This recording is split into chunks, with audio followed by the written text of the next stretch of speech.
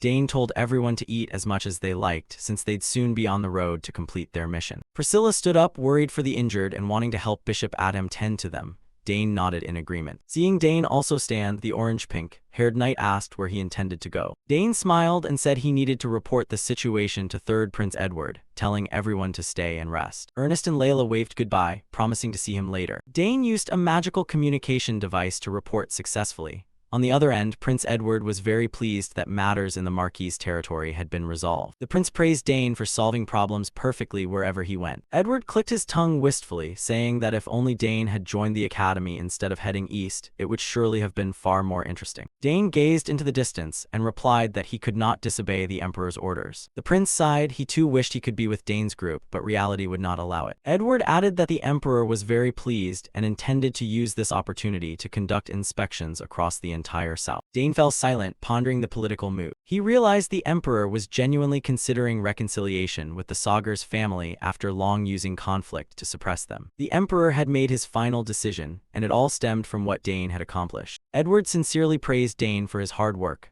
A faint smile appeared on the young man's face. For Dane, it was simply what he had to do. He ended the call as darkness slowly enveloped the snowy mountains. Dane switched off the communicator, ready for the next challenges on his journey. The next morning, the group began traversing the treacherous Haverosk snow mountains. The wind howled in freezing gusts. Layla panted, complaining about the sheer slopes and deep snow that exhausted even the strongest among them. The white-haired knight sensed a strange energy suffusing the entire mountain, leaving both body and spirit unusually weary. The orange-pink-haired knight explained the rumor that the demon realm had left a curse here after an ancient invasion. Ernest panicked at the mention of the curse, regretting that they hadn't found a map to avoid this route. Dane calmly explained that choosing this path was best because at least it had no monsters or hidden traps. Hearing Dane's nonchalant tone, Layla snapped, shouting that only he seemed fine while everyone else was about to collapse from exhaustion. Dane was slightly startled and hurriedly apologized to his irate friend. The orange-pink-haired knight had to stop and lean against a tree to recover. Everyone had reached their limits. The knight's gaze suddenly hardened as he noticed something unusual in the white veil of snow. He abruptly gestured, a decisive action that made the entire group freeze. Everyone was stunned. The air instantly thickened with tension. Dane also felt a dangerous presence. The orange-pink-haired knight ordered everyone to stop immediately. Something was lurking in the darkness of the snowy mountain. At an old inn, the place where conspiracies began to brew, a brown bag was thudded down onto the wooden floor. Arthur flinched slightly, his face clearly showing his anxiety. At a corner table, a disguised Dane Saugers sat opposite Arthur to conduct a black market transaction. Arthur confirmed that this was exactly the item he needed. He instructed Dane to wait a while after he left before heading out, and that the item must be moved immediately. Dane looked into the bag and acted completely astonished. In his mind, an entirely different plan was forming. Arthur stood up, intending to leave, but Dane called out after him, asking if he was going already. Dane's hands secretly gripped a pre-prepared vial of paralyzing poison. He intended to strike right now. Taking advantage of Arthur's back being turned, Dane decided to act. He couldn't let this opportunity slip away. He glanced at the people around him, realizing he needed to attract the crowd's attention. A heavy blow to the back of Arthur's neck left him no time to react. Dane's eyes turned razor-sharp, completely different from his previously gentle appearance. The dry sound of the impact echoed right in the middle of the inn. The attack left the opponent stunned. A nearby waitress stared at the scene in panic. Arthur collapsed onto the floor, completely motionless. Dane felt triumphant because the paralyzing poison had taken effect extremely efficiently. Everything was going according to plan. He pretended to rush over, asking if he was all right as if he were very worried. His plan was to create the largest commotion possible to ruin this transaction. Dane shook Arthur, shouting for him to wake up and asking if he could hear his voice. Arthur foamed at the mouth, completely losing consciousness. The act began to get dramatic. Whispers and murmurs rose from the surrounding tables. Every eye was fixed on the two of them. Rapid footsteps approached. The innkeeper had been drawn in. The proprietor ran over to ask what was happening. Dane played innocent, saying the other man had suddenly fainted. He looked at Arthur's body lying there with an expression full of suspicion and tension. Dane continued to play the role of a panicked student, trying to appear blameless. But the innkeeper's gaze suddenly shifted, staring at Dane threateningly. He had realized something. From behind his back, he secretly drew a dagger. He did not intend to let Dane leave this place. He launched an attack and barked that Dane shouldn't hope to fool him with such cheap tricks. It turned out the entire inn was comprised of professionals. Dane dodged, still trying to shout that he was an academy student and demanding that he stop. He glanced around and saw that the others were also beginning to move. Both the waiter and the waitress simultaneously drew their weapons. They were all assassins in disguise. Razor-sharp blades were unsheathed, ready to silence the witness. Dane feigned shock upon realizing the entire inn was a criminal den. He was trapped in the middle of their encirclement. The innkeeper clicked his tongue in annoyance because things were becoming more complicated than planned. He gnashed his teeth in anger, seeing a fly like Dane dare to ruin an important transaction. He threatened that Dane would pay with his life for what he had done, and that he wouldn't be allowed to die easily. The assassins surrounded him with sinister smiles, certain that the prey had fallen into the trap. Dane acted frightened, thinking to himself that this situation was truly bad and there was no way out. But immediately, his attitude changed. Dane realized this was the best scenario for him to drag one more character into the fray. He was ready to frame the scene as a student being attacked by a secret organization colluding with Professor Denabo. Dane pulled out a magic scroll, preparing to trigger the final trap to drag Denabo down into the abyss. Surrounded by assassins, Dane Saugers remained calm, magic scroll in hand. He challenged them to see who was actually the one about to be in trouble. Dane began to activate the scroll, and a powerful source of mana erupted within the inn. He declared that it was time for that person to appear. A brilliant blue light radiated from the scroll, enveloping the space. The teleportation magic was successfully triggered. The innkeeper and his henchmen were stunned, not understanding how a student could possess and use a forced teleportation signal scroll at this moment. He wondered in panic if Dane was calling for reinforcements. The mana poured out from the scroll in a torrent, terrifying everyone present with its power.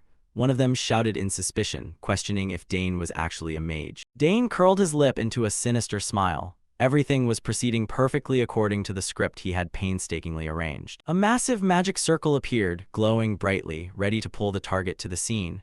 The blinding light made it impossible for the assassins to look directly at it. The innkeeper broke into a cold sweat, realizing this was more than just calling for help. He gasped as he felt the pressure of the teleportation spell. The assassins realized in horror that this was forced teleportation magic. They couldn't believe a student was capable of this. Amidst the light filling the air, a figure began to take shape. The plan to unmask the mastermind had entered its decisive stage. Professor Denabo appeared right in the middle of the inn in utter bewilderment. He still didn't understand what was happening to him. Dane stared at the professor, secretly gloating that the biggest prey had fallen into the trap. The scenario he had been waiting for had finally begun. Denabo looked around in shock, realizing he was standing in a shabby inn filled with armed men. He was dazed to find himself suddenly teleported here. The flow of magic light gradually dissipated, revealing the chaotic scene to everyone. Silence filled the room for a moment. The innkeeper recognized the person who had just appeared as Denabo and cried out in astonishment. The connection between them was now laid bare before Dane. Dane immediately launched a verbal attack, loudly questioning Denabo on why he didn't come himself but instead sent someone like Arthur to do it. he added a suggestive question about whether this commotion was also part of his plan. He let out a cold smirk, secretly mocking Denabo for appearing so quickly just as intended. Every accusation was now pointed toward the professor. Denabo was stunned, still unable to digest what the student was saying. He demanded to know what nonsense Dane was babbling about. Arthur still lay sprawled on the ground, motionless after being hit by the paralyzing poison. He became living evidence of the assault Dane had staged. The assassins' hands still gripped their weapons. They were in a dilemma now that the matter had gone too far. The blades now looked ironic in front of the professor. Dane held out the glowing bag in his hand. This was the merchandise Denabo craved, and now it was the evidence that incriminated him. Denabo's face changed color. He gnashed his teeth in fury as he realized he had completely fallen into a student's sophisticated trap. His career and reputation were hanging by a thread. The entire inn became a stage for the shocking unmasking. Denabo screamed for an explanation of what was happening, seeing Arthur lying there and the henchmen surrounding Dane. He realized he was caught in a compromising position. Dane stood tall, glowing bag in hand, eyes fixed steadily on Denabo. He was ready for the final step to completely bring down this traitorous professor. Denabo cursed Arthur as an ungrateful brat, complaining that he had taken him in out of pity only to be repaid like this. Arthur snapped back, telling him not to be ridiculous because the man had only viewed him as a tool to be discarded. He declared bluntly that he was sick and tired of being a slave to someone like him. Arthur suddenly triggered fire on his hand, making Denabo scream in panic as he couldn't believe his eyes. He gripped the spatial bag tightly as the magic flames began to flare up violently, threatening to incinerate everything. Arthur warned the old professor not to try anything, or he would burn this precious item immediately. The henchmen in the inn also began to scramble, telling the professor to stop him because they couldn't let the item be destroyed. Denabo gnashed his teeth in resentment, seeing the important item being held hostage. But for Arthur, he thought to himself that this situation was enough to start the next phase of the plan. He looked at the old man in front of him and muttered, "The bait is taken, now it's your turn, Dane." Immediately, a brilliant blue light began to cover the entire window frame of the building. A massive magic circle was suddenly activated, enveloping the entire tavern from the outside. The blue mana swirled powerfully, sealing off every corner to prevent anyone from escaping. The light flared intensely, piercing through even the smallest cracks in the inn's walls. The entire structure was submerged in a sea of brilliant mana when viewed from a distance. The view from above showed that the magic trap had been set, completely surrounding the tavern area. Inside, the light began to seep through the glass window frames, leaving everyone astonished. Everyone in the inn was stunned, feeling a massive weight of magical pressure. The bald innkeeper's eyes also went wide as he felt the ground beneath his feet suddenly shake violently. Denabo tried to channel mana, but only met with futility as his hands trembled uncontrollably. The professor broke into a cold sweat, vaguely realizing what the terrifying thing sealing this place off was. Arthur smirked, confirming for him that it was a high-level mana interference field. This magic turned the entire building into a perfect magic forbidden zone, cutting off all avenues of retreat. Arthur added a lethal remark that now no one could escape, not even the professor. Denabo turned pale, only able to gasp in utter horror at finding himself trapped. He looked at his useless, trembling hands, unable to believe someone had dared to move against him. He wondered where Arthur got the nerve to do this. There must be a very powerful force backing him. In Denabo's mind, images of a mysterious army waiting outside an ambush appeared. He realized that if he was caught here, all his long-term efforts at concealment would go up in smoke. The tower of power he had painstakingly built at the academy was about to collapse entirely tonight. In a fit of panic, Denabo screamed for his henchmen to seize Arthur immediately. The lackeys heard the order and drew their weapons to charge, hoping to use Arthur as their ticket out. Arthur clicked his tongue, knowing that alone he could hardly fend off the crowd of assassins for long. He gripped the bag of evidence, silently urging Dane to finish this quickly. At that moment, a loud explosion rang out as the window was shattered by the swords of a special forces team. The army from outside burst in like a whirlwind, surrounding those who intended to attack Arthur. Dane Saugers appeared at the head of the rank, eyes cold as he looked directly at the professor. Amidst the thick dust, majestic armored figures occupied every key position. Their swords swung up, radiating an aura that completely overwhelmed every criminal in the room. The knights in their signature blue cloaks simultaneously drew their swords, ready to suppress the entire scene. The innkeeper stammered incoherently as he realized the identity of these powerful visitors. Arthur grinned broadly, pointing directly at Denabo and declaring loudly, "It's the Royal Knights, Professor." A loud bang echoed as the door was burst open, filling the entrance with dust. The thundering footsteps of the knight squad began to move rapidly into the tavern. The solemn ranks of knights advanced, leaving no gap for the criminals to escape. The leading knight commander gave a booming command for everyone to stay still, followed by the appearance of Dane and Prince Edward. He announced that from this moment on, they were all under arrest in the name of the crown. The henchmen and assassins in the inn froze, sweat pouring down their faces from the surprise raid. Dane smiled triumphantly, thinking that the timing of this coordination was truly perfect for an ambush. He stared intently at the professor and affirmed certainly that Denabo's final day had officially arrived. Professor Denabo collapsed completely, falling miserably to the floor under the pressure of the night squad. He gnashed his teeth in fury, realizing he had fallen entirely into a carefully calculated trap. Denabo could not understand how his identity had been exposed so quickly. His hands trembled on the floor, all the power and fame he had held for so long vanished in an instant. He lowered his head to the ground, bitter over the lightning-fast collapse of the status he had painstakingly built. Looking down from above, the night squad had surrounded the entire scene, forcing everyone to lay down their weapons and surrender. Those who tried to resist were immediately pinned to the ground, only able to groan in hopelessness. Each member of the secret organization was subdued one by one. Not a single person could escape the circle. Ropes began to bind the criminals' hands tightly in preparation for transport to the capital. A long line of secret society members was led away under the strict escort of the royal knights. Dane looked around the scene, feeling satisfied that the harvest this time was even greater than he had anticipated. He and Prince Edward discussed the results. They had captured over 10 members of the secret organization here. Edward smiled and praised Dane's strategy, affirming that he had done a great job on this mission. The item they intended to trade was actually a spatial bag filled with the dark secrets of the organization. A flurry of evidence fell from the pouch, including handwritten orders intended to erase every trace of treason. Dane proposed awarding Arthur a royal letter of recommendation to the Mage Tower as a well-deserved reward. Prince Edward agreed, as with this letter, Arthur's status and safety would be guaranteed after his distinguished service. One by one, the sinners were escorted away, and the atmosphere gradually returned to the natural stillness of the night. Denabo walked dejectedly in chains, his head bowed, leaving behind all his lost glory. Dane stood there, his eyes pensive as he observed the results of a mental chess match with a secret organization. Once again, this shocking event promised to shake the very foundations of the entire academy in the coming days. The award ceremony began solemnly right on the academy campus. The first name called out was none other than Dane Saugers. Following him were Layla Termian, Ernest Dillon, and Priscilla Nerial, the members who had stood side by side during the recent mission. Third, Prince Edward personally presided over the event. He declared that this group of students had performed outstanding military service and served as a shining example for the entire school. Ernest and Priscilla both showed clear signs of relief. Finally, the mission had ended smoothly after Professor Denabo's arrest. Prince Edward personally handed the achievement certificates to the group representative. Thanks to Dane's efforts, the entire club shared in this honor. The crowd of students below began to whisper and gossip.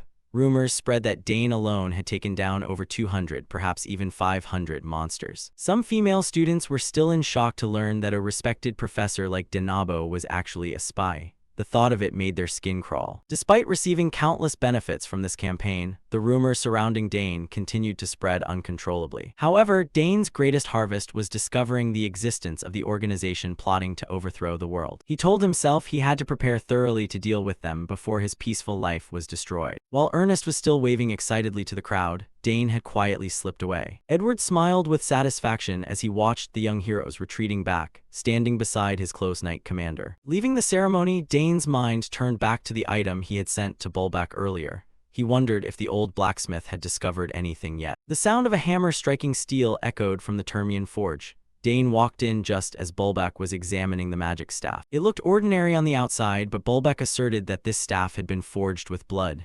Dane was startled to hear that. The old blacksmith explained that it didn't react to normal fire at all. The only thing that could transform it was human blood. Dane's expression became tense as he realized the sheer evil of the object. It was Aldius, an ancient metal that could only be forged after being soaked in the blood of dozens of people. Bulbak pointed to the core of the staff and explained it was the source of the faint smell of blood hidden beneath the ordinary-looking exterior. He emphasized that this was an extremely dangerous object that very few people knew about. Dane truly hadn't expected Denabo to possess a weapon this terrifying. It was not only bloodthirsty, but could also drive the user insane if they weren't careful. Dane crossed his arms in thought. He wondered why, if it craved blood so much, it wasn't forged into a sword or a spear instead of a magic staff. Bulbak stroked his beard, preparing to offer his own insight into the matter. It seemed that only Aldius material could withstand the horrific power radiating from that gem. Dane stared intently at the staff. inwardly understanding the true purpose of the one who created it. He gripped the handle tightly, feeling the immense pressure hidden beneath the dark metal. Dane stood silently for a long moment with the lethal weapon in his hand. He felt that this thing was truly unstable and shouldn't be allowed to exist haphazardly. The gem at the top of the staff still emitted a mysterious and haunting blue light. Bulbeck nodded, confirming it was an extremely rare item, not something just anyone could get their hands on. Dane suddenly held the staff out toward the old blacksmith and decided to give it to him. Bulbeck's eyes widened in surprise, unable to believe the boy was generous enough to give away such a treasure. Dane smiled and said he never used staves, so it was better to give it to someone like Bulbeck who understood its value. Looking at Dane's sincere eyes, Bulbeck's doubts vanished. He reached out to accept the staff and promised not to refuse such a priceless gift. Bulbeck thanked him profusely, as he finally had the rare material to satisfy his passion for forging. However, Dane also cleverly asked for the gem at the top back, as that was what he actually needed. Bulbeck agreed immediately, as he only cared about the metal and had no interest in magic stones. He excitedly said that after removing the gem, he would take a look at Dane's new sword.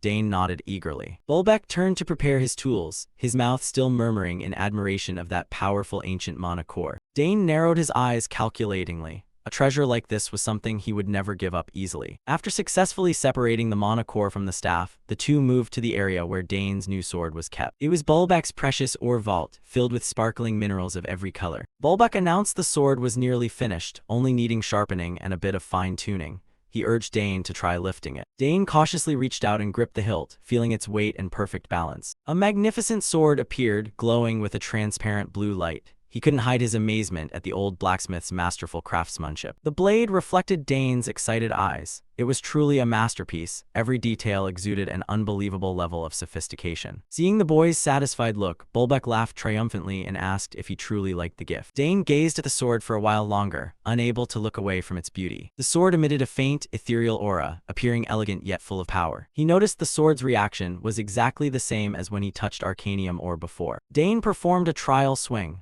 The speed and flexibility that arcanium provided truly exceeded his expectations. He asked skeptically if this thing would break easily. Bulbeck snorted, scolding him for underestimating such a legendary material. The old blacksmith firmly asserted that ordinary metals couldn't even compare, and this sword would never chip no matter how roughly he used it. Although very pleased, Dane still had one small concern. Was there a way to make the sword glow less? It was so bright that it would make acting in secret or performing nighttime assassinations impossible. It was way too conspicuous. Bulbeck laughed heartily, saying the kid was quite odd for complaining about such things instead of being satisfied. To complete the final step, he asked Dane to try infusing his unusual mana into the sword. Dane nodded, found his balance, and prepared to follow the instructions. He closed his eyes, beginning to focus on channeling the flow of mana from deep within his body. His hand gripped the hilt tightly as Dane began to release the energy. Immediately, magic circles and brilliant currents of air began to swirl powerfully around his feet. A massive pillar of energy erupted from the sword, brilliantly illuminating the entire forge.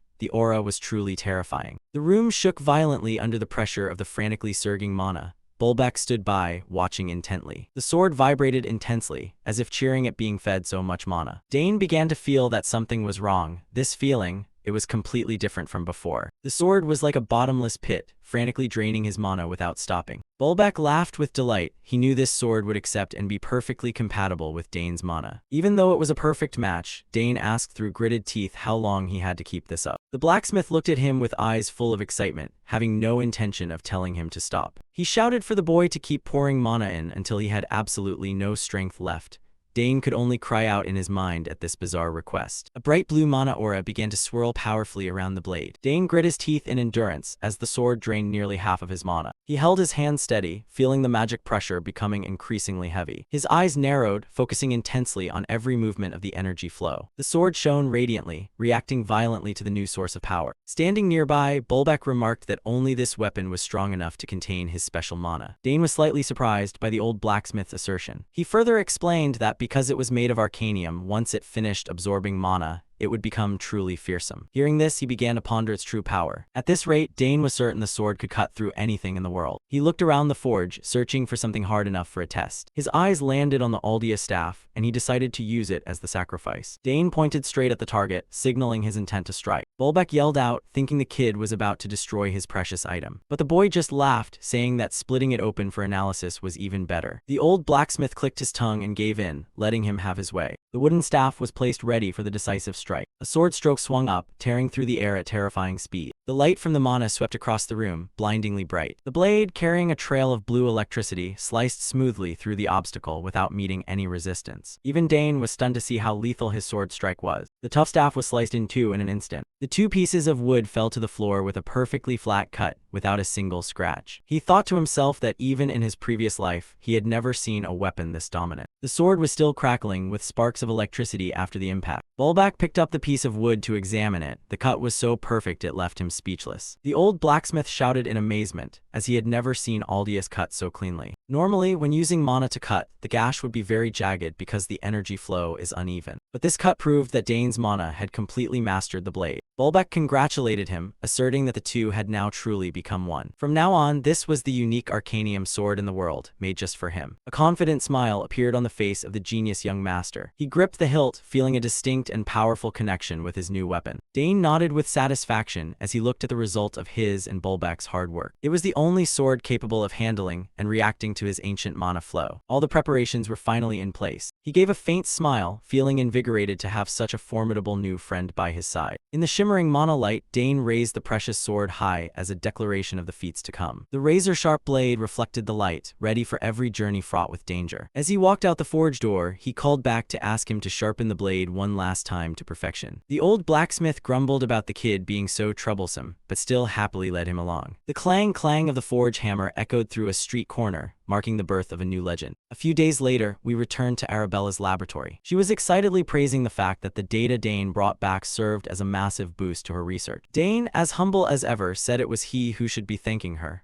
On the table now was the ancient mana core from the Arcana Kingdom. He stared at the glowing orb, telling himself, all right, now it's my turn. Dane took a deep breath and began to channel his power, preparing to fully absorb this source of strength. Immediately, streaks of green mana began to dance around him. The moment his hand touched it, the energy from the mana core surged violently as if it were about to explode. He shut his eyes tight, trying to stay calm as the frantic current of power rushed toward him. The laboratory began to shake violently, making the surrounding equipment groan. Waves of mana radiated powerfully, covering the entire large room. Dane stood in the center of the light, his silhouette bravely accepting it all. The magic power began to soak into his palms and spread through the veins in his body. After a period of straining, everything finally began to subside and stabilize. Arabella stood by watching, her mouth agape in stun. Dane's face showed clear relaxation as he felt the miraculous change within. He felt every beat of the new mana source surging right against his chest. A brilliant mana circle had officially taken shape perfectly. Dane gave a soft smile, his whole body feeling unusually refreshed after this breakthrough. His eyes opened wide, sparkling with deep blue, powerful magic light. It was done, he had officially broken through to the third circle level. A few weeks passed in a flash, and the atmosphere at the academy began to bustle. Everyone started buzzing because the final exams were just around the corner. Layla Thermion and Priscilla Nerial were excitedly planning a trip.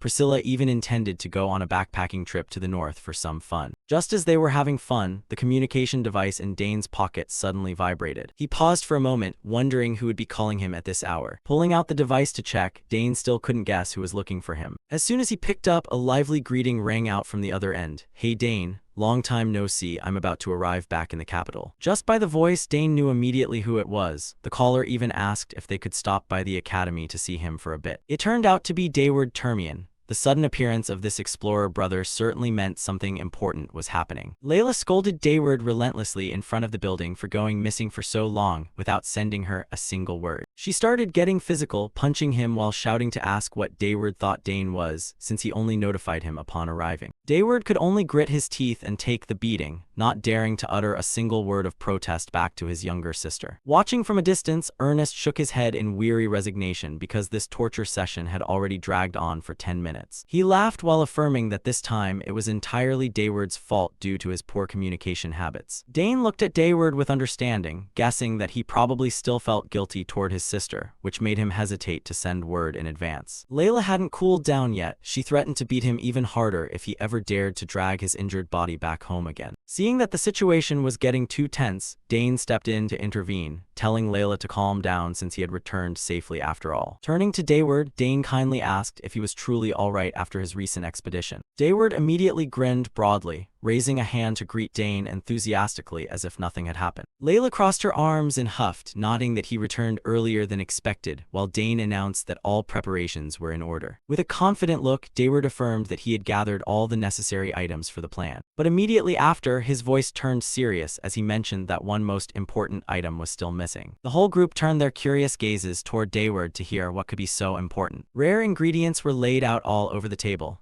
Now only the Tears of Roxana was needed for completion. Ernest confessed he wasn't familiar with alchemy, but even a glance told him these materials were extremely difficult to find. Dayward puffed out his chest with pride, boasting that he had put in no small amount of effort to collect all those things. Layla suddenly remembered and asked to be sure if the Tears of Roxana was located somewhere in the Havrosk mountain range. It was a shimmering crystal mass, but aside from rumors of it being in an ancient ruin, there were no other clues. Dayward planned to hand over these precious materials to an alchemist acquaintance, making Ernest ask in surprise why Dane wouldn't craft it himself. Ernest was a bit worried about entrusting the hard-earned results of the entire group to a stranger. Dayward explained that the curse was very complex. The slightest slip could cause a backfire, so they had to find a true expert. Seeing Dayward guarantee the person's reliability, Layla also nodded in agreement and asked further about the expedition plan. Looking toward the snow-capped mountains, she worried that the ruins were so well hidden it would take the group a long time to find them. Dayward admitted there was very little information about that border region, so he came up with an idea to ask Dane for a favor. Dane flinched, having a bad premonition upon being targeted by this explorer brother. Sure enough, Dayward could only give a suggestive wry smile at his younger brother's sensitivity. That night, Dane began considering using his relationship with the third Prince Edward to search for information. The magnificent scene of the royal palace appeared as Edward curiously asked what special request Dane had for him. Dane stated the matter bluntly. He wanted detailed information about the Havrosk Mountains and the ruins hidden there. Seeing Edward smile brightly in support, Dane felt significantly more relieved. The prince agreed to help immediately, stating that there were many former mountain rangers in his night squad who understood the terrain. Dane bowed in gratitude, but Edward waved it off and told him to be at ease, as this was just a small favor between friends. While sipping his tea, Edward wondered why Dane chose that remote mountain range as his expedition target. He narrowed his eyes and looked deeply at Dane, wondering if this was a newly discovered archaeological site. Dane explained that the group was looking for an important item, and his information network wasn't sufficient to reach that region. Edward pondered for a moment and then agreed to support him, but he didn't forget to remind him that it was an extremely dangerous place. Because it was a sensitive border area, he told Dane to act very tactfully to avoid causing unnecessary political conflict. Dane guaranteed that wouldn't happen, while Edward laughed heartily at the adventurous nature of this trip. The prince was even so excited that he wanted to go along if he weren't so busy with royal affairs at the capital. Dane smiled back warmly at the young prince's enthusiasm and sincerity. The meeting concluded, Edward promised to contact Dane soon once there was news from the Royal Ranger Squad. Once the information was mostly ready, it was time for the whole group to start preparing thoroughly for the journey. Dayward began sharing his exploration experience.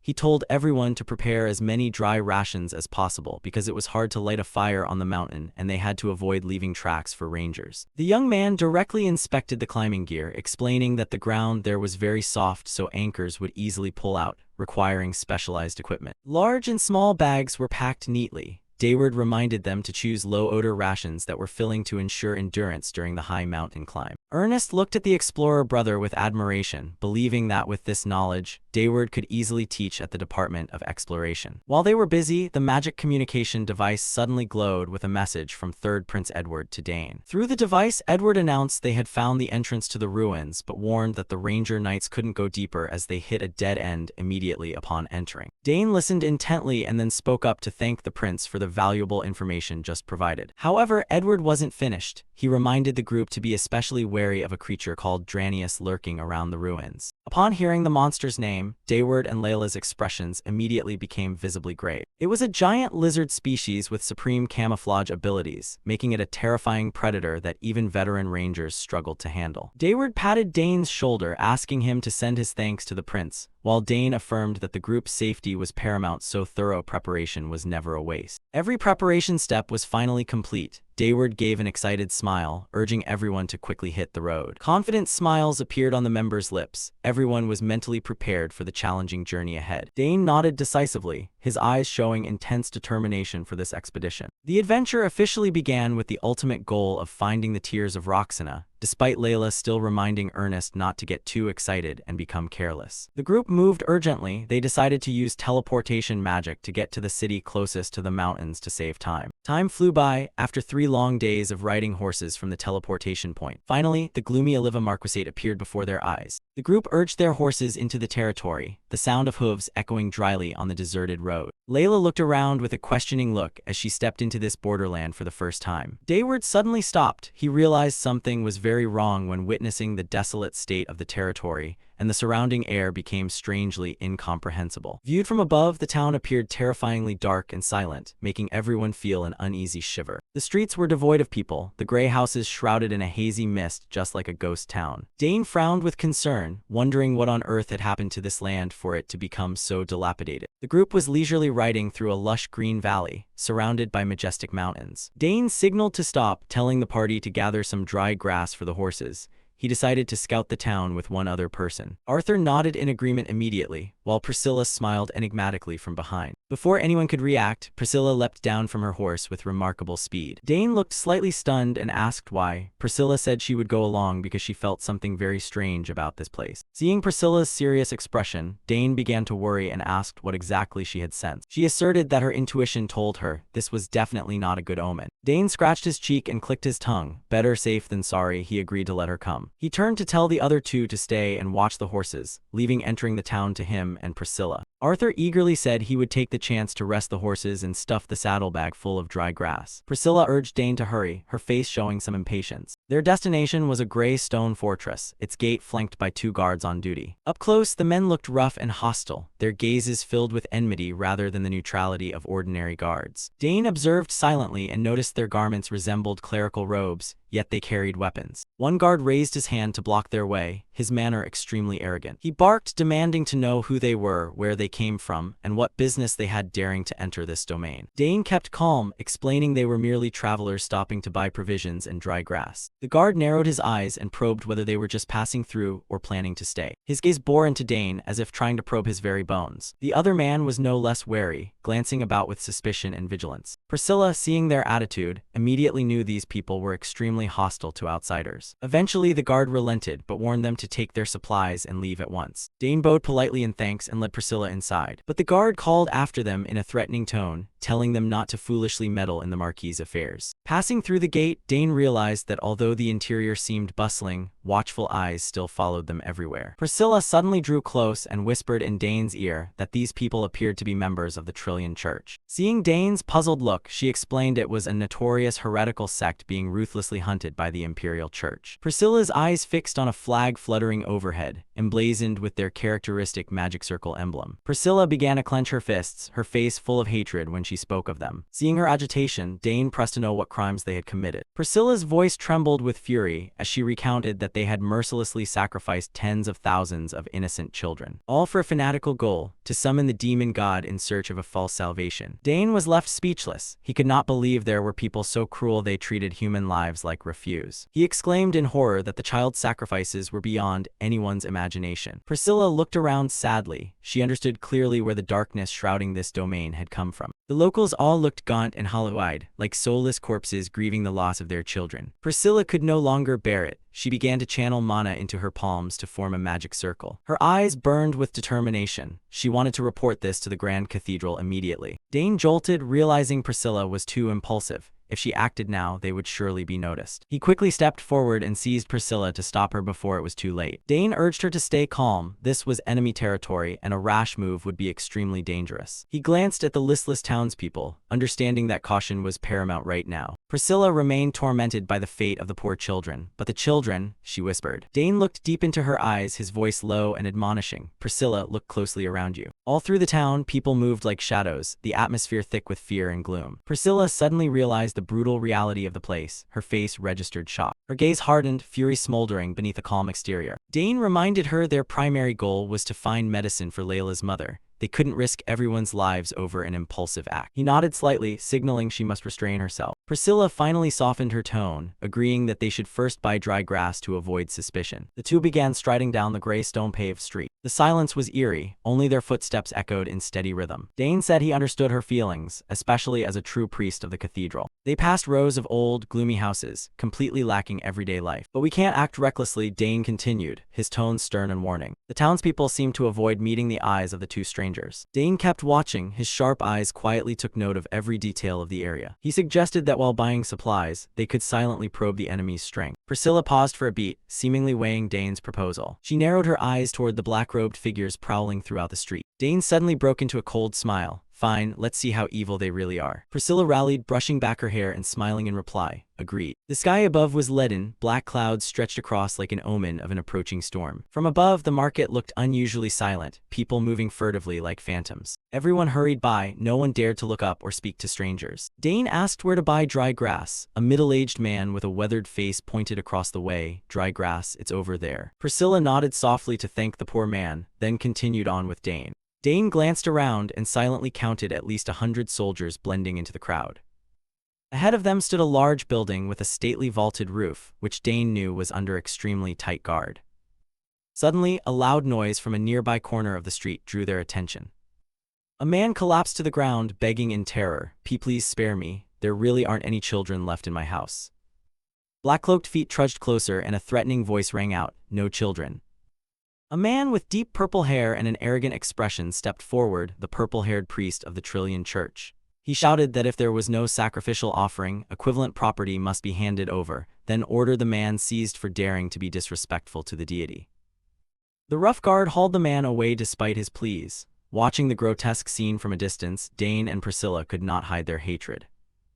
Dane's face grew colder than ever, his eyes flashing with killing intent aimed squarely at the cultists plundering this land. Outside a building, bricks and stones began to fly everywhere like rain. The crowd went berserk, relentlessly hurling stones at the target ahead. A man was pelted until his face was bloodied, only able to moan in excruciating pain. He was tied tightly to a stone pillar in the square, taking the villagers' wrath for the alleged crime of stealing the god's child. The men in the crowd screamed, their faces contorted with rage. Fanaticism showed on every face, they surged forward as if they wanted to devour the culprit alive. Dane Saugers and Priscilla Nerial stood back watching, stunned by the horrendous spectacle.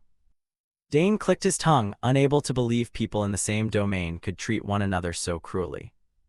Priscilla stared, puzzled that such a horrific event could happen openly while the outside world remained unaware. She wondered why no one had managed to escape to the outside to raise the alarm. Priscilla clenched her hands, her mood growing heavy. She told Dane that the most terrifying thing about the Trillion Church was not just summoning demon gods or human sacrifice. It was their control, they manipulated the populace like puppets at their command. They began infiltrating quietly, starting from the lowest ranks of society. First they used money and food as bait to spread their doctrine among the poor. Next came those with some means and finally the upper class, the nobles who ruled the region. Walking and discussing, Priscilla explained how they infiltrated step by step with sweet words and material goods. Dane realized that, under these circumstances, capturing the leader would not be simple at all. He believed that even if they eliminated the leader, peace would only be temporary. Because the ordinary people here had deeply internalized the cult's ideology. Dane stared into the distance, knowing they had been completely brainwashed. He had seen this scene far too many times in past lives. In times of chaotic war, baseless religions like this always spring up everywhere. He scanned the town, worried that if left unchecked this rot would soon spread elsewhere. Dane asked Priscilla for more information, especially about reports that they regularly sacrificed living children.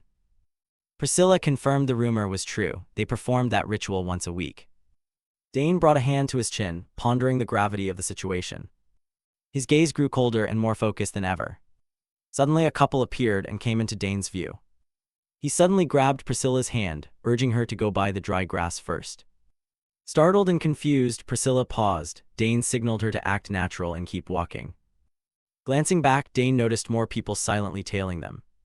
The footsteps of their pursuers sounded steadily along the street. Sharp, probing gazes from behind were fixed on them.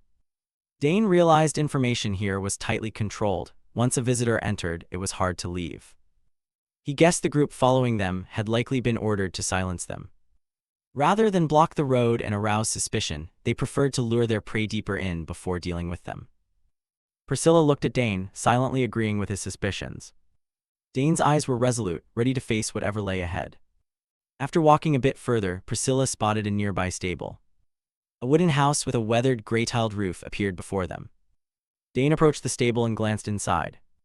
He took the initiative to greet the man carrying the hay and asked to buy some dried grass for the horses. The middle-aged man stared, murmuring in suspicion at these new outsiders. Dane Saugers casually explained they were travelers passing through and needed some dry grass for their horse. He narrowed his eyes and scrutinized them, his scarred, aged face showing clear suspicion. After a moment of silence, the man asked how much grass they wanted to buy. Dane and Priscilla hoisted 2 huge bundles of hay onto their shoulders and walked quietly down the town's empty street. Behind a corner, 2 spies continued trailing them quietly, their sharp eyes never leaving the targets. Their shadows were cast on the rooftops, persistently tailing every step from above. As they walked, Dane discussed that the next priority was to find a way to rescue the children first. Priscilla flinched and looked over. She wasn't sure whether the plan was too risky with only the 2 of them. Dane nodded in agreement, since confronting the fanatic cult directly was impossible at the moment. Seeing the devotees praying in a trance, he understood that force couldn't be used on people who had been completely brainwashed. Priscilla quickly agreed. She also wanted to prioritize rescuing the innocent little lives. Dane narrowed his eyes, calculating. The most important objective now was to locate where the children were being held. But first, they needed to find a safe hideout to shelter the children after a successful rescue. A confident smile briefly crossed Dane's lips, as if he had already devised a plan that covered both needs. He mentioned a domain 2 days' ride away, where the reputable Count Gangpar's castle stood. It was a fortified land, certainly untouched by the corruption of this heretical cult. The plan was to contact the crown, report the situation and request troops dispatched from Gangpar's castle to quell the unrest. The town's sky began to hang heavy with clouds, bracing for a major upheaval about to break. Dane affirmed that his group was fully capable of handling the rescue mission cleanly. Since the rest of the team was already en route there, they could ask their companions to care for the children first. After ensuring the children were safe, the whole group would officially rendezvous for a full-scale attack. Priscilla nodded in understanding, then suddenly noticed the presence of knights and priests from the royal church very close by. Dane was slightly surprised. He wondered if some secret resistance force was hiding here. He decided he had to find them and coordinate, turning this into a surprise strike. Priscilla smiled brightly. Her earlier worry gave way to a fighting spirit. She cast a quick look back, signaling to Dane about the tails who were still persistently watching. Looking down the dark narrow alley ahead, Priscilla asked if they should deal with the pursuers right now. The 2 spies kept their distance, completely unaware they had been spotted. Dane curled his lips in a dangerous smile. He decided to lure them deep into the empty alley and finish them off cleanly. Layla asked if they should go in to help, while Dane, now disguised with green hair and glasses, insisted he would rescue the children. He needed to pinpoint the exact location to plan. Layla nervously asked again to be sure about the risky intent. Dane calmly replied that he had a rough fix on the location and it was time to map out the steps. Dane took out a magical tracking device, explaining that if everyone stormed in at once they'd only expose the target. He wanted to assign everyone other equally important tasks. He directed Dayward and Layla that to reach the Haverosk Mountains they would have to pass through Count Gangpar's castle. He wanted them to escort the children there safely. Dane revealed a shocking detail. He had contacted and secured an agreement with the crown to pave the way for this plan. Layla and Dayward were stunned by his breakneck efficiency. Dane felt a bit guilty that this might delay Layla's mother's matters slightly. Layla smiled gently and vowed she would never abandon the children. She told Dane not to feel guilty. This was the right thing to do. Dane gripped the magical device and quietly thanked Layla for her understanding. Preparations were essentially rushed to completion. Dayward nodded in agreement, saying no one could stand idly by in this situation. Everyone was fired up to resolve things quickly. Layla's eyes brightened with determination. She was ready to fight alongside Dane in the risky mission ahead. With plans agreed, Dayward urged Dane to set the rendezvous coordinates. They needed to move there immediately before the enemy could react. Dane nodded, promising to contact everyone soon. The group prepared to split up to carry out different attack vectors. Dayward couldn't help but admire Dane's situational assessment and decisive action. He silently praised his younger comrade's zeal and skill. But looking back at the town, Layla couldn't help but feel sorrow. It was now filled with heretics and ruined remnants from endless conflicts. Dayward squinted and stared into the distance, pensive about how the war's consequences lingered and were worse than they'd imagined. They saw wretched townspeople sitting listlessly by the roadside. Dayward remarked that beyond the capital, things were far worse and more chaotic than this. Not wanting to waste time, Dayward swung an arm around his two juniors, reminding the group to hurry and rescue the children so everything would go smoothly.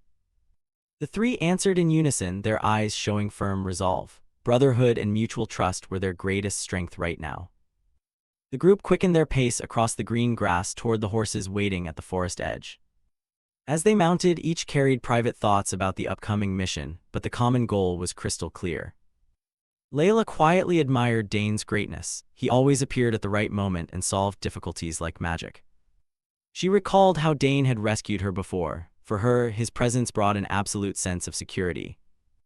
Dayward watched Dane's retreating figure, silently marveling at the boy's potential. He believed that one day Dane would lift House Saugers to the pinnacle of the Empire. A confident smile spread across Dayward's face. He knew he was betting on the right person and his own house Termian would not be left behind.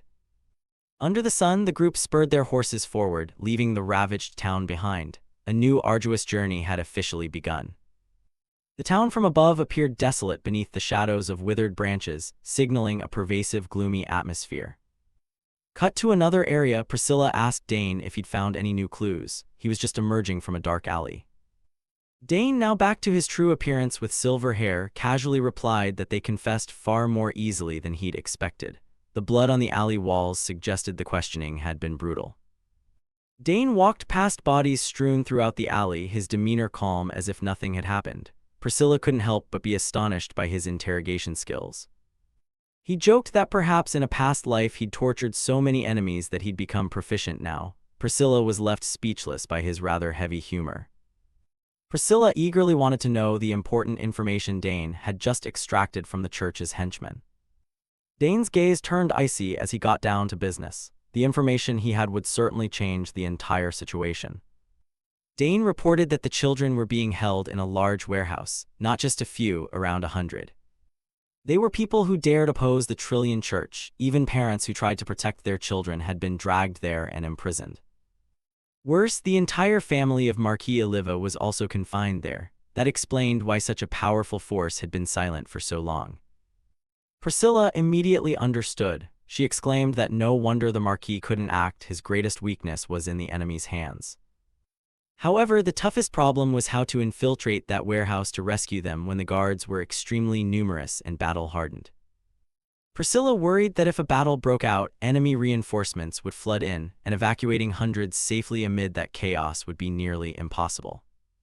She pondered deeply, unsure how to achieve both goals. The young woman's face showed clear helplessness. She turned to Dane, hoping his genius mind already had a feasible solution for this dire situation. At that moment, a small white creature, seemingly a baby dragon or spirit beast, poked its head out from Dane's cloak and let out a mischievous chirp. Priscilla startled and widened her eyes at the strange creature. It seemed this was Dane's trump card hidden for the upcoming plan. Dane smiled calculatingly as he began to outline the plan. Inside his cloak, the little dragon started to stir, ready for what was to come. The tiny creature poked its head out and uttered excited sounds as if it understood its master's anticipation. Priscilla asked about the next step. Was Dane going to use Karnas as a distraction? Dane nodded, confirming he would summon a truly powerful being to disrupt the battlefield. Meanwhile, in the square below, hundreds of townspeople had gathered to hear zealous preaching about a new world about to be revealed. A heretical priest with long green hair was fervently indoctrinating the crowd. He boldly proclaimed that there should be no doubt, follow the church and the new world would be theirs. He shouted madly, insisting that sacred blood was the quickest path to meeting the demon god and that the world's salvation lay in the hands of those present. The wretched crowd, seemingly completely enchanted, began to chant for the demon god and plead to be granted salvation. Cries of "Save us" echoed throughout the square, creating a gloomy, desperate atmosphere. The priest licked his lips hungrily, seeing that the Marquis's domain was about to fall completely into their hands after a long period of careful plotting. He gleefully contemplated eradicating the entire Oliva family and the remaining resisting church priests. From his high vantage, he proclaimed loudly that this territory would soon fall to them and become the new base of the Trillion Church. The declaration rose amid flags bearing the sex emblem, affirming the spreading dominance of darkness over the place. Everyone raised clenched fists to the sky, shouting that the moment had come. The fanaticism in the crowd had reached its peak. The square was filled with frenzied cheers. Everyone believed their lives were about to be transformed under the protection of the heretical church. The priest tilted his face to the heavens, beseeching the leader to witness this glorious moment to the very end. His face showed utter excitement, as if intoxicated by the taste of victory upon seeing events unfold as hoped. With wild, bulging eyes, he shouted resolutely that he would succeed, and no one could stop him. He stretched out his arms as if to embrace the whole world, while a grotesque, terrifying laughter erupted. Then a tremendous pressure suddenly struck from the sky, making the entire square quake violently. Powerful tremors ripped through the air, dust billowing everywhere as if signaling an approaching catastrophe. Surrounding buildings shook as if about to collapse, turning the previously cheering crowd into a panicked mass.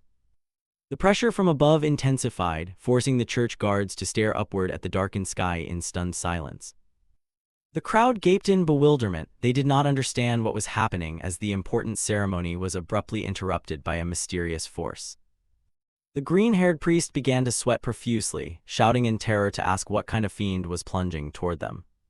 From the black clouds, the beast Karnas materialized with blazing red eyes, diving into the square like a massive, deadly fireball. The light from the summoned creature's demonic eyes horrified the priest as he realized this was an unforeseen magical assault. A gigantic werewolf-like fiend with red eyes roared, beginning its rampage in the heart of the heretical domain. Its powerful swipe tore through the air, generating tremendous shockwaves. An entire street corner shook violently, dust rising thickly beneath the monster's feet. The frenzied wolf swept through, turning sturdy structures into piles of rubble in an instant. Not content with raw strength, it also spewed torrents of flame that scorched everything nearby. Flames erupted, devouring buildings and painting the sky a blazing red. Below, people panicked and fled, screams echoing everywhere at the appearance of this crazed, summoned creature. A rain of fire poured down. Everyone scrambled to escape, knowing that at this rate no one would survive. The heretical followers froze for a few seconds, baffled by what was happening and where the monster had come from. The green-haired disciple ground his teeth in fury, staring at the chaotic scene in disbelief. He realized this wasn't the style of the resistance forces, but who on earth had struck. Massive boulders were hurled into the sky and rained down like hail, smashing every corner. The situation spiraled out of control. Guards screamed for water to douse the flames but were helpless against the overwhelmingly powerful monster. The church forces collapsed. Chaos engulfed the entire central district of the territory. While everyone's attention was fixed on the beast, Priscilla Nerial moved silently through quieter areas. She ran quickly, taking advantage of the enemy being occupied with Dane's summoned fiend. Priscilla silently marveled that Dane Sagers's plan was working extremely well. This area was clear of foes. She paused at a corner of a wall, trying to reorient herself for the next move. Suddenly, a cold blade swept past, pressing against her throat and making Priscilla's heart skip a beat. Priscilla's eyes widened in surprise as she realized she had been discovered. A silver-haired knight in gleaming armor appeared, asking coldly who she was and why she was hiding here. He threatened to take her head if she were a heretic trying to flee. Priscilla hurriedly raised both hands, sweat pouring down her face. She quickly declared her name, Priscilla Nerial, a theology student of the Royal Academy, here to rescue people. She explained that the chaos outside was created by her comrades as a diversion, in coordination with the resistance. Priscilla swore by the honor of one who follows the path of theology. The knight slightly lowered his sword, repeating the name Priscilla Nerial with suspicion. His gaze remained sharp, scrutinizing every expression on the young woman's face. He demanded proof, warning that he would not hesitate to swing his sword if she couldn't provide any. Priscilla nodded in agreement, though a tremor of fear lingered inside her under his pressure. She gritted her teeth and thought of a way to prove her identity in this perilous situation. Just as Priscilla intended to invoke holy power, an authoritative voice rang out ordering them to stop. A group of clergy appeared from behind. Their leader declared that he knew this child well. Both Priscilla and the knight turned in surprise toward the newcomers. The man stepped forward and confirmed that Priscilla had indeed been his pupil. His footsteps were slow but heavy, easing the tension in the air. It was Bishop Adam. He smiled and welcomed Priscilla after a long absence. Priscilla's eyes widened in astonishment. She couldn't believe she'd run into the bishop here. She hurried over to greet him, feeling relief as if escaped from death's door. The silver-haired knight sheathed his sword and stepped aside when he saw someone familiar to the bishop. Bishop Atem placed his hand on her shoulder, recalling that he had taught her since her first year. 4 years had flown by. He smiled kindly, praising how much she had matured. Priscilla beamed, attributing all her growth to Bishop Adam's past guidance. Bishop Adam peered at her over his glasses, his expression thoughtful at his former student's compliment. Looking at the smoke and flames outside, he wondered why she was here instead of at the academy, and what the giant summoned fiend was. Adam pressed further about Priscilla's companion, asking her to explain the whole situation clearly. Priscilla fell silent for a moment to compose her words and speak convincingly before her former teacher. She began the act claiming she had merely stopped by with a friend from the academy and couldn't stand by seeing the suffering. The bishop asked in astonishment, "You knew we were hiding here?" Priscilla nodded, saying she had sensed a faint holy power and wanted to join the resistance to save the people. She bowed her head pleadingly, begging the bishop to lend his strength to drive away this cruel heresy. The brave request stunned both the silver-haired knight and those around them. Bishop Adam sighed with shame. He hadn't expected a young student to be so thoughtful and altruistic. He assured her he would certainly support her. He couldn't let Priscilla face the danger alone. However, the bishop remained worried that if this were exposed, the heretical church's forces would swarm here like ants. In response to that worry, Priscilla gave a confident smile, showing she had anticipated everything. She advised the bishop to return to the church with everyone and report as usual. Everything had been planned. Meanwhile, the summoned fiend outside continued rampaging, repeatedly destroying the ancient buildings. The giant wolf roared, each of its steps made the ground tremble and caused massive explosions. On a high rooftop, Dane Saugers watched and told the little dragon Karnas to rest. If it kept going, the whole village would be reduced to ash. He wondered whether Priscilla had successfully infiltrated, then decided he must finish his part quickly. Dane's gaze hardened, sharp and focused, preparing for the final move of the hunt. Below, the green-haired cultist shouted wildly, ordering his men to find the summoner of the beast. A henchman reported in panic that the smoke and flames were too thick. They couldn't see any trace of the enemy. The green-haired man grabbed the henchman's collar and berated him. He knew that if they didn't stop the creature, the entire domain would be wiped out. Successive sounds of collapse rang out, dust and smoke obscuring the vision of the panicked cultist. The cultist ground his teeth, helpless before the unimaginable devastation wrought by the werewolf fiend. At the moment of his greatest despair, a hand suddenly reached out and grabbed his shoulder from behind. He muttered in fear, worried about how he would face the leader after this disastrous failure. A cold voice sounded right beside him. "Then don't worry too much." Dane Saugers revealed himself in the heart of the enemy den, bluntly declaring that the man would never have the chance to meet his leader again. A cocky smirk curved on his face as he looked at the trembling cultist. Dane stood there with authority, Karnas perched on his shoulder, the posture of someone who completely dominated the battlefield. Two guards were gone in an instant, unable to react to Dane. He regarded the remaining troops with eyes as cold as ice. The green-haired leader froze, unable to believe his two close guards had fallen so quickly. He gaped in shock at the opponent's terrifying speed of execution. Only then did he realize that Dane not only summoned beasts but was also extremely fierce in close combat. He casually brushed dust from his sleeve, indifferent to the man's frantic shouts asking who was behind this. With a smirk, Dane told him he'd be better off worrying about his own life first. The man began to sweat profusely, sensing death approaching. The little dragon Karnas suddenly dove down from above. It struck a lightning-fast blow that the cult leader couldn't react to. Desperation showed in his eyes as he watched the tiny monster charge straight at him. A clean finishing strike sent the ringleader crashing to the floor instantly. Dane looked over the chaos and decided to capture him alive for interrogation. Catching this big fish would be far more valuable handed over to the Imperial Church than simply killing him. The green-haired man now lay motionless like a log, completely unable to resist. Cut to the evacuation area. Priscilla was busy directing the panicked crowd. Clerics hurriedly cast healing magic on villagers trapped in the rubble. The lucky survivors wept. They had thought death was certain. Priscilla sighed with relief. Seeing the villagers stable eased her. She gently tended to a nobleman who insisted on saving his wife and children first. Dane strolled up and asked how the rescue efforts on this side were going. Priscilla spun around in surprise, her face showing astonishment at his appearance. She was even more stunned when he said he had captured the ringleader as well. The cult leader was now tied up like a roll and tossed aside in a corner by the wall. Bishop Adam stepped forward to greet him, clearly impressed to finally meet the Saugers prodigy. Dane politely returned the greeting, saying he acted exactly according to the plan Priscilla had arranged. Adam laughed and said it was the church that owed him a deep debt of gratitude. He thanked the two of them for appearing at the right moment, giving them a powerful ally to turn the tide. Priscilla pointed at the prisoner and told the bishop this was the ringleader of the Trillion Church's missionary group. Seeing his foam-flecked face, Dane suggested handing him over to the church for a proper handling. Bishop Adam still couldn't believe Dane had captured him so easily, as if at the market. He immediately ordered his subordinates to guard him tightly, absolutely not to let him escape. The knight received the order and waved for more men to come escort the criminal away. Adam nodded approvingly, secretly praising Dane's decisiveness and efficiency. Mentioning letting him taste the church's interrogation techniques, Adam's grin made Dane shudder on the other's behalf. With the rescue mostly complete, Adam turned to Dane for his opinion on beginning the evacuation of civilians from the danger zone. He planned to have the Holy Knights guard those unable to move due to torture. Dane nodded in agreement. He knew the cult remnants wouldn't leave this for long. Looking at the town ruined under the sunset, everyone understood the enemy would soon return to find their leader. Dane urged the team to quickly clear the battlefield and withdraw before it was too late. As they were about to leave, the little dragon Karnas suddenly flew erratically overhead, uttering urgent warning cries. Judging by its frantic behavior, a very large force was clearly besieging the area. At the noise, Dane and Priscilla jolted and looked up.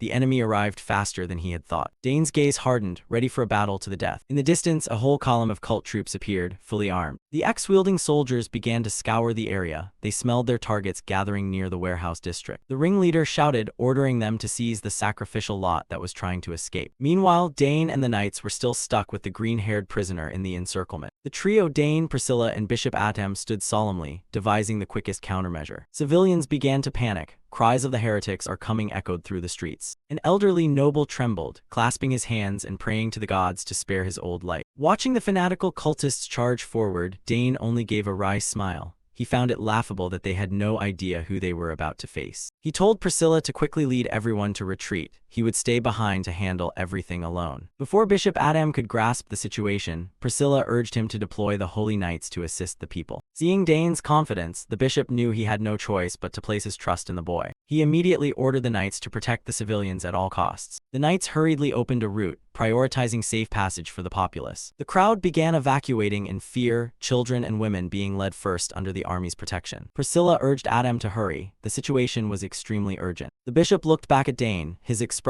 a mix of gratitude and worry. Now Dane stood alone before the sea of people. He sighed. He truly wanted to end this peacefully. Blue mana crackled around him, beginning a true display of power. He reached out, preparing to play his trump card. With burning eyes, Dane commanded the summoned entity to appear immediately. Beams of energy struck the ground, creating horrific mana explosions around the enemy. The cultists froze in shock. They felt an overwhelming presence taking shape. A giant arcane wolf manifested with a roar that tore the night, ready to pulverize anyone who crossed the line. The entire city trembled violently under the magical force unleashed in the battle. The colossal wolf Edorak howled, sweeping away the remnants of the enemy. The heretic forces fled in disarray. The civilian rescue operation was a resounding success. The last followers of the Trillion Church were utterly destroyed under Edorak's fangs. The priests and residents safely escaped the Marquis' territory without major incident. Dane Saugers' group stood on the cliff watching the evacuation. Layla and Ernest waved loudly from the distance when they saw Dane. At last the whole party had reunited. The cleric smiled with relief, seeing that everything had been settled. Ernest admired how clearly he could see the summoned wolf tearing the enemy formation from afar, and praised the group's hard work. But the brief celebration was over. They needed to move immediately. The route had been cleared. Children were prioritized on horseback toward Count Gangpar's castle. Dane carried a huge backpack, walking while keeping watch over the rear. He stayed constantly vigilant, not knowing when the cultists might reappear unexpectedly. Tall mountain ranges gradually emerged from the mist. Ahead, a squad of dark blue armored knights awaited to receive the group. A purple-haired man stepped forward and introduced himself as being from Count Gangpar's castle. He was Ron Gangpar, the family's second son and commander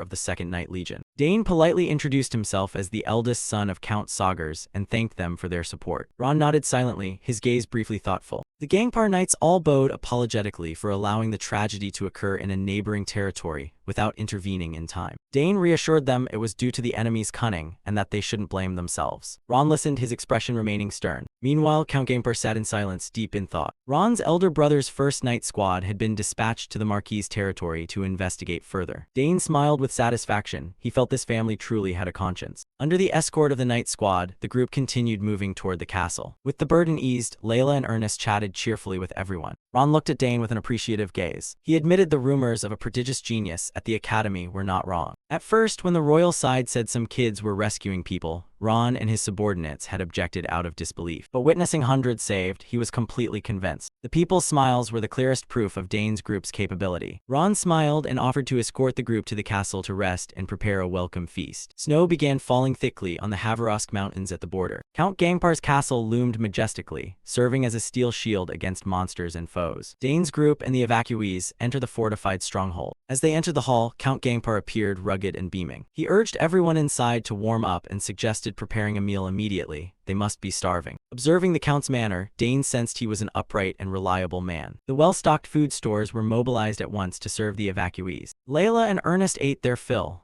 Dane told everyone to eat as much as they liked, since they'd soon be on the road to complete their mission. Priscilla stood up, worried for the injured and wanting to help Bishop Adam tend to them. Dane nodded in agreement. Seeing Dane also stand, the orange-pink-haired knight asked where he intended to go. Dane smiled and said he needed to report the situation to 3rd Prince Edward, telling everyone to stay and rest. Ernest and Layla waved goodbye, promising to see him later. Dane used a magical communication device to report successfully. On the other end, Prince Edward was very pleased that matters in the Marquis's territory had been resolved. The prince praised Dane for solving problems perfectly wherever he went. Edward clicked his tongue wistfully, saying that if only Dane had joined the academy instead of heading east, it would surely have been far more interesting. Dane gazed into the distance and replied that he could not disobey the Emperor's orders. The prince sighed. He too wished he could be with Dane's group, but reality would not allow it. Edward added that the Emperor was very pleased and intended to use this opportunity to conduct inspections across the entire south. Dane fell silent, pondering the political move. He realized the Emperor was genuinely considering reconciliation with the Sagar's family after long using conflict to suppress them. The Emperor had made his final decision, and it all stemmed from what Dane had accomplished. Edward sincerely praised Dane for his hard work. A faint smile appeared on the young man's face. For Dane, it was simply what he had to do. He ended the call as darkness slowly enveloped the snowy mountains. Dane switched off the communicator, ready for the next challenges on his journey. The next morning, the group began traversing the treacherous Haverosk snow mountains. The wind howled in freezing gusts. Layla panted, complaining about the sheer slopes and deep snow that exhausted even the strongest among them. The white-haired knight sensed a strange energy suffusing the entire mountain, leaving both body and spirit unusually weary. The orange-pink-haired knight explained the rumor that the demon realm had left a curse here after an ancient invasion. Ernest panicked at the mention of the curse, regretting that they hadn't found a map to avoid this route. Dane calmly explained that choosing this path was best because at least it had no monsters or hidden traps. Hearing Dane's nonchalant tone, Layla snapped, shouting that only he seemed fine while everyone else was about to collapse from exhaustion. Dane was slightly startled and hurriedly apologized to his irate friend. The orange-pink-haired knight had to stop and lean against a tree to recover. Everyone had reached their limits. The knight's gaze suddenly hardened as he noticed something unusual in the white veil of snow. He abruptly gestured, a decisive action that made the entire group freeze. Everyone was stunned. The air instantly thickened with tension. Dane also felt a dangerous presence. The orange-pink-haired knight ordered everyone to stop immediately. Something was lurking in the darkness of the snowy mountain. Dane's group huddled behind a large boulder to shelter from the howling blizzard. The orange-pink-haired knight warned that archers were lurking somewhere. Layla suspected they were rangers, but it was still unclear whether they were friend or foe. Dane closed his eyes. He vaguely sensed a strange presence in the wall of white. Layla wondered how the knight could be so alert. He only smiled and said it was instinct from years of running. Ahead lay an open stretch of ground, but the terrain was unnaturally uneven. Dane noticed snow covering some corpses. He decided to take Ernest with him to check for signs of people. Ernest eagerly agreed. Tracking was exactly his specialty. The orange-pink-haired knight watched them go, his gaze showing clear trust in the two. Dane told everyone to wait here. He'd be back soon.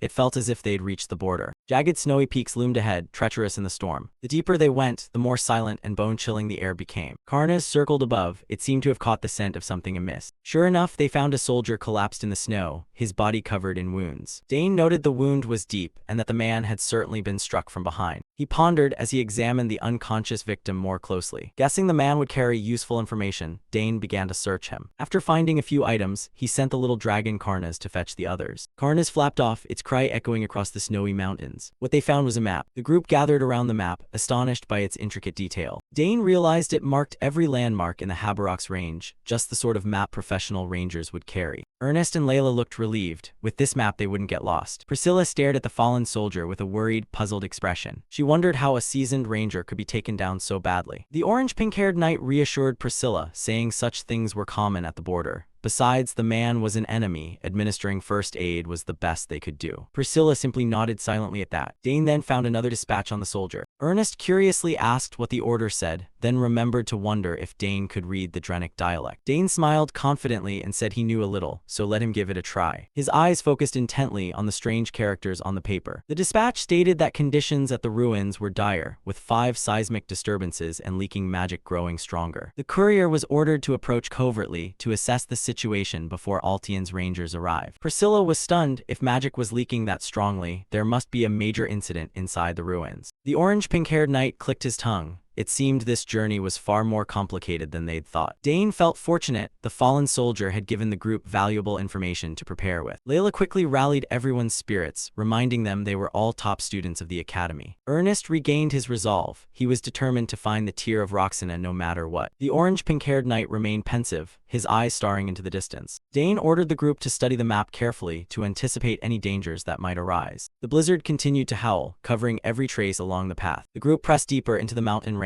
At last, the entrance to the ruins appeared before them exactly as the map indicated. The orange-pink-haired knight sensed the strange energy growing stronger as they approached. He suggested they search the area thoroughly for a safe entry and warned everyone to stay close together. Everyone agreed in unison and began to spread out to probe the area. Each step sank deep into the thick snow. They decided to start their inspection from the far side. Footprints imprinted in the snow led the party forward. Dane stood quietly, looking out at the majestic snowy peaks before him. He was still troubled by the injured ranger they had met earlier. Had the ranger been attacked by Altian's men, or some other foe, or something more terrifying hiding nearby? The group moved to a large stone structure. After confirming the area was safe, they prepared to check the opposite side. It seemed the soldiers' mission had been to survey these ruins. Dane, Priscilla, and Ernest sat down to hide. Dane wondered whether the soldiers' task had been a basic survey or to locate something specific to report back. Suddenly, Dane's gaze sharpened. He ordered everyone to stop immediately. Seeing Priscilla and Layla still bewildered, Dane said he smelled death.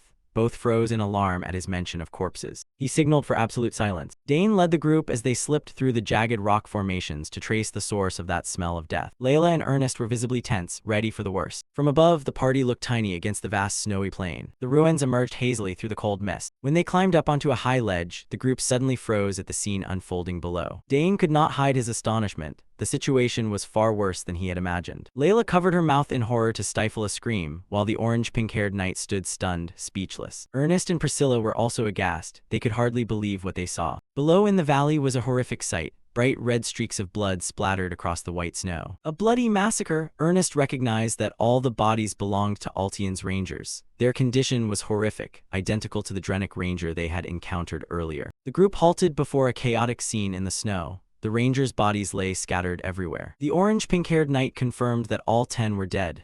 Layla stood beside him, her face drained of color. Layla trembled as she looked at her brother and suggested they retreat. Her intuition warned that danger was near. The pink-haired knight fell into thought. The annihilation of an elite ranger unit was a huge incident. One ranger lay face down in the dark red snow, his broken sword discarded beside him. The white-haired knight put a hand on Layla's shoulder to reassure her, telling her to calm down so they could assess the situation together. The orange-pink-haired knight ordered everyone to draw weapons and stay alert, since the perpetrator might still be nearby. Looking closely at the wounds, they didn't appear to be sudden deaths but the result of a fierce struggle. The blue-haired scholar noted the wounds were strange, flesh torn brutally by overwhelming force. Dane Sauger stepped closer to inspect. He was certain this was not the work of humans. Giant footprints were stamped deep into the stone and snow, leading straight into the ruins. The orange-pink-haired knight recognized them as monster tracks, and they traveled in a pack. Layla pointed out that the thin snow had inadvertently revealed their entire path. The knight's expression grew increasingly grave. The blackened tracks stretched to the horizon, delving into the ruins' darkness. Dane wondered why they had massacred the rangers before breaking into the site. He discovered a strange hair caught on the fallen man's gear. Dane picked it up to examine, a long, fine strand that shimmered silver. Seeing the silver hair in his hand, a terrifying name suddenly came to Dane's mind. An image of a giant wolf people tribe with silver fur appeared in his thoughts. Dane said the Empire had a special unit called the lycanthrope, and these tracks matched theirs. Layla was stunned. She had thought that super strong wolf people existed only in fairy tales.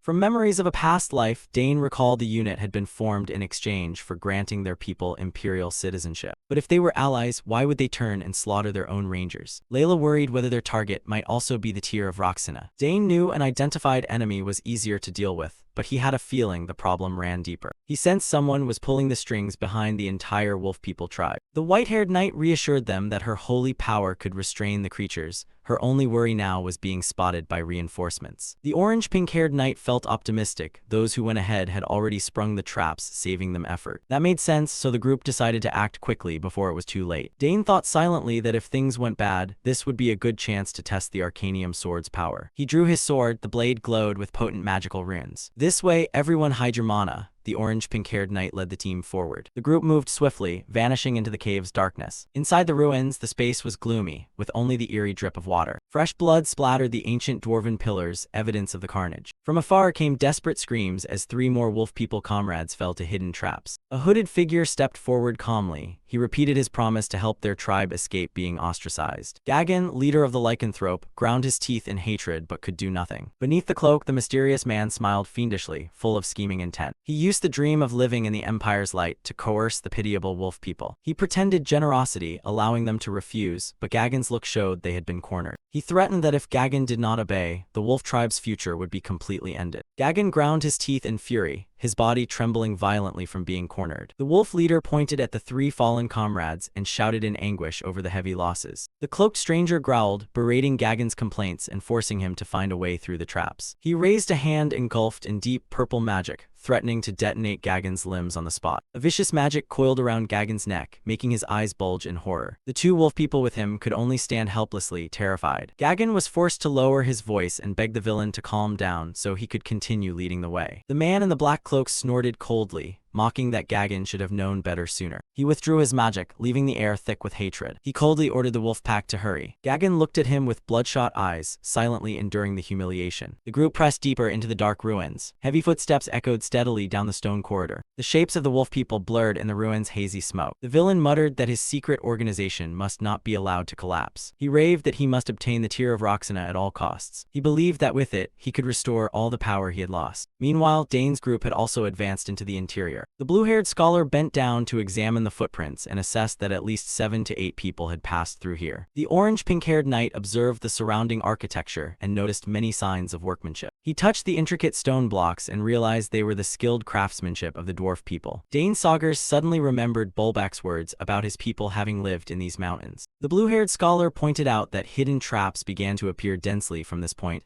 but they had all been forcefully triggered. He clutched his head in disbelief. It seemed the group ahead had recklessly rushed into the traps. Had they not detected the traps, this place would have been filled with their corpses. Layla and Priscilla Nerial were horrified by the grisly analysis. Dane Saugers' face hardened as he made a shocking conclusion. Had they used their own comrades as living shields to trigger the traps? Dry footsteps echoed through the silent space of the ancient ruins. The roots of ancient trees wound around the stone pillars, creating a rather gloomy scene. Dane Saugers suddenly raised his hand to signal a stop. He sensed something ominous ahead. The group froze instantly, each face revealing obvious tension. Because the arcanium sword's glow was too conspicuous, Dane decided to sheath it to avoid detection and told everyone to be ready. The orange-pink-haired knight crouched behind a large tree, silently watching the situation ahead. At the end of the corridor, a blinding light shone from the entrance leading to the ruin's central chamber. The orange-pink-haired knight reminded the group to stay hidden and recheck their scent masking ointment, for the enemy was very near. The blue-haired scholar and Layla nodded in agreement. Everything was ready for a covert entry. One by one, they moved quickly, finding broken slabs to use as cover. From above, the group had completely vanished into the darkness of the ruined remains. Dane thought to himself that without the scent-masking ointment, the keen noses of those lycanthropes would have caught them all. His gaze fixed ahead, where sharp voices were arguing loudly. Gagan was snarling at the cloaked stranger for deceiving them, and now the stranger demanded a sacrifice to activate the ruins. The giant wolf refused to lose any more of his followers to the villain. The cloaked man sneered sarcastically, bringing up the killing of 10 scouts to coerce the wolf pack. He threatened that if they turned back now, they would immediately be branded deserters and hunted down. Blood stained the cold stone floor. He declared they would die here whether they left or stayed. Gagan ground his teeth in anger at this impossible situation. Dane's nearby group began assessing the enemy: 3 lycanthropes, a dwarf, and the cloaked man. The blue-haired scholar immediately recognized the distinctive garb of the secret cult they'd been investigating. Dane confirmed it matched the same type worn by the cultists they'd encountered before. Everyone was surprised. first, they had thought this group had been wiped out in the sweep. Layla grew anxious, wondering if their target was also the tier of Roxana like hers. Gagan angrily moved to kill the cloaked man and seize the relic himself. But the man only smiled coldly, confident that killing him wouldn't allow the wolves to take the relic. A deep purple magic circle appeared at their feet. He asserted they didn't even know how to activate the ruins. The curse began to torment Gagan, causing him pain. The cloaked man forced them to perform a sacrifice for release. Suddenly, a furry pair of feet belonging to one of the followers stepped forward. The follower volunteered to sacrifice himself so the rest of the tribe could return home. Gagan looked at his comrade with eyes full of pain and helplessness. The cloaked stranger smirked in satisfaction. He knew the wolf pack had no way out. The brave wolf stepped into the center of the magic circle, accepting the cruel fate of the sacrifice. The magic circle on the stone floor flared bright, ready to carry out the sacrificial ritual. The blue-haired scholar explained the circle would only react when a sacrifice was made at the altar.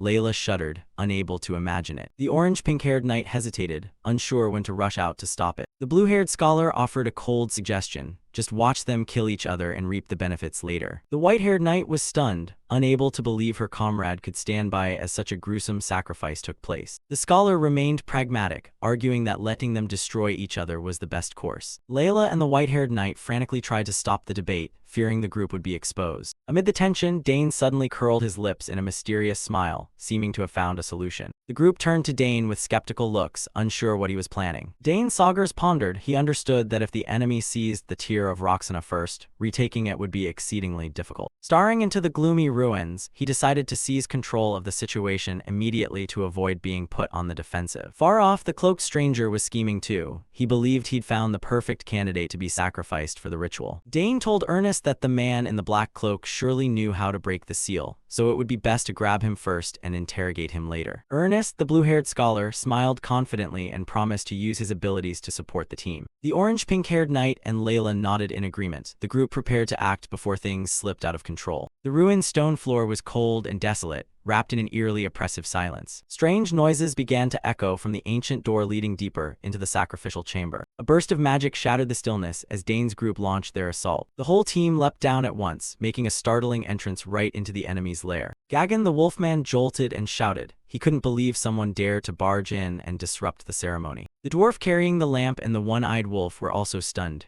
They realized this group was nothing like scouts. Gagan growled suspiciously and turned to ask the cloaked man whether these strangers were his allies. Boots struck the stone floor with solid thuds, signaling an unavoidable confrontation. Each member of Dane's group, from Layla to the knights, took up battle stances, fiery and ready. The cloaked stranger glanced over the youngsters and coldly denied any connection to them. Dane faced the enemy with a challenging look and called out the name of their cult as a sharp greeting. While Gagan ranted wildly for identities, the man in the black cloak began to sense things slipping out of control. He recalled the scouting party that had been slaughtered earlier and couldn't understand how anyone had passed the traps so quickly. The two sides faced off fiercely within the deep purple magic circle. The cloaked man wondered if this was coincidence or a premeditated plan. Finally, both the cloaked man and Gagan shouted for Dane's group to immediately reveal their true identities. Feeling surrounded, a nonchalant voice declared they weren't border guards but merely an expedition party that had accidentally wandered in. The lycanthropes froze. They couldn't believe that this strictly sealed border area had been infiltrated so easily. The cloaked stranger began to sweat profusely. He ground his teeth, wondering if these kids were also after the tier of Roxana. Faced with that suspicion, Dane remained silent, replying with a penetrating look. He decided to be blunt. Having come all the way to this remote ruin, what else would they be after but that relic? The villain turned and unleashed a torrent of insults at Gagan.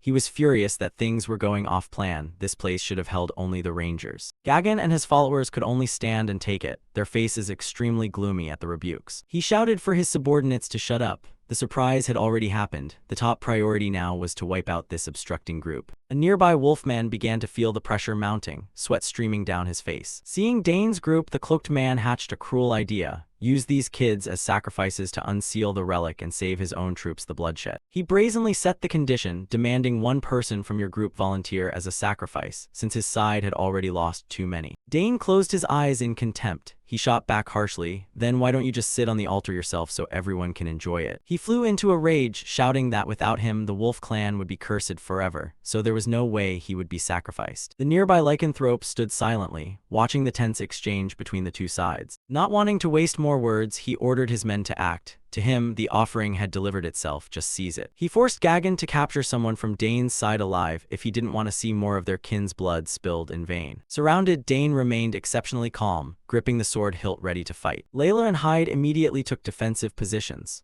Hyde had his bow drawn, aiming straight at the monsters ahead. Curran watched closely and assessed that the opponents were all battle-hardened veterans. There was no room for a single lapse. A breathless confrontation unfolded within the ancient ruin. Everyone knew this fight wouldn't be easy, since the goal was to break that seal. The cloaked man urged in a grating voice, demanding Dane's group make a final decision immediately. The lycanthropes bared their fangs and flexed their claws, preparing to pounce on the prey at their master's command. A massive furry hand slammed into the ground threateningly, accompanied by a long, regretful sigh. Gagan looked at Dane and admitted he truly didn't want to attack a child, but the circumstances left him no choice. Dane sneered. He mocked that false kindness, pointing out their hands were still stained with the ranger's innocent blood. His eyes turned ice cold, asserting that the people he once knew would never stoop to such cowardly acts. Dane's words struck like a dagger, leaving the lycanthropes momentarily stunned and racked with guilt. "Cut the cheap excuses," Dane said as he drew his sword. The arcanium blade began to emit a brilliant blue glow. The villain standing behind began to grow anxious. He wondered where these kids had gotten such confidence. Were they hiding some power? A lantern was knocked flying, its flame wobbling in midair, an omen that the battle had officially erupted. Gagan's followers howled with excitement. They didn't want to hear more. They wanted to rush in and tear the opponents apart immediately. Seeing the turn, the cunning cloaked man quickly retreated to preserve his life, leaving the lycanthropes to charge. Gagan shouted to rally his kin. He chose to fight for honor and the clan's ultimate survival. 3 giant lycanthropes lunged down in unison from above, forming a crushing pincer aimed at Dane. Dane glanced back, confirming the leader and the dwarf had withdrawn safely into the deeper shadows. He curled his lip with confidence, vowing to end this game as swiftly as possible. Dane signaled Priscilla to fall back, reminding her not to let herself fall into the enemy's dangerous aim. Priscilla worriedly wanted to help. Her holy power could heal if anyone were hurt. Layla was stunned. She couldn't believe her ears when she heard Dane intended to face all 3 monsters alone. Dane asserted that in the narrow terrain with limited sightlines, letting him handle it alone was the optimal plan. Layla reluctantly agreed, but admitted she was very curious to see the true power of the new sword in his hands. The arcanium blazed, ready for a dazzling display of the Sagar's genius's power. The lycanthropes were stunned. They hadn't expected a human brat to claim he'd take them all on alone. One snarled with contempt. To them, being scorned by a lowly human was an intolerable humiliation. "You underestimate us," a clawed hand struck down, tearing the air apart. There was nothing left to say. The 3 lunged at once like phantoms, intent on finishing Dane immediately. Dane stood firm, the arcanium in his hand blazing a blue radiance amid the dark ruins. He squinted at the charging monsters and murmured a sarcastic apology. With a decisive step, he stamped the stone floor, gathering momentum for the counterstrike. The sword swung, carving razor-sharp arcs. He made it clear he had no interest in these lackeys. With terrifying speed, Dane swept past his foes like a gust of wind, leaving them no time to react. One froze, realizing the boy wasn't dodging but charging straight into the midst of the circle. Dane's recklessness left them both astonished and angered. His gaze remained unnervingly calm, as if every enemy movement was in the palm of his hand. In the blink of an eye, screams of pain rang out. The bulky lycanthropes were struck down one after another, blood spraying under Dane's blade. One crazed foe howled in agony, unable to believe he'd been so easily overwhelmed. Dane saw through every opening in his opponent's attacks. Another decisive, powerful swing followed. Streaks of blue kai intersected, enveloping the battlefield. He slipped aside lightly to avoid a killing swipe, his movement graceful as if dancing. Using the momentum, Dane flipped in midair to prepare the finishing blow. The lycanthrope below only had time to see a silver-white blur plunging toward his head. Dane's face stayed cold and expressionless as his enemy neared death. Fear shone in the monster's eyes before it was over. An explosion of energy erupted, hurling the 3 giant lycanthropes backward. They collapsed like chess pieces. From afar, Layla and Hyde could only stand frozen, stunned by this overwhelming power. Curran broke into a sweat, silently admiring that Dane's true strength far exceeded anything he'd imagined. The battlefield suddenly fell silent again, leaving only scattered corpses and a dim lantern light on the stone floor. The cloaked stranger had been watching the fight from the shadows. He began to tremble. 3 elite lycanthrope warriors unable to touch a single hair of that boy. This was truly a monster. Dane slowly turned his head, his eyes locking onto the one who was hiding. He noticed an important detail, the silver hair and that outstanding swordsmanship. A terrible thought flashed through his mind.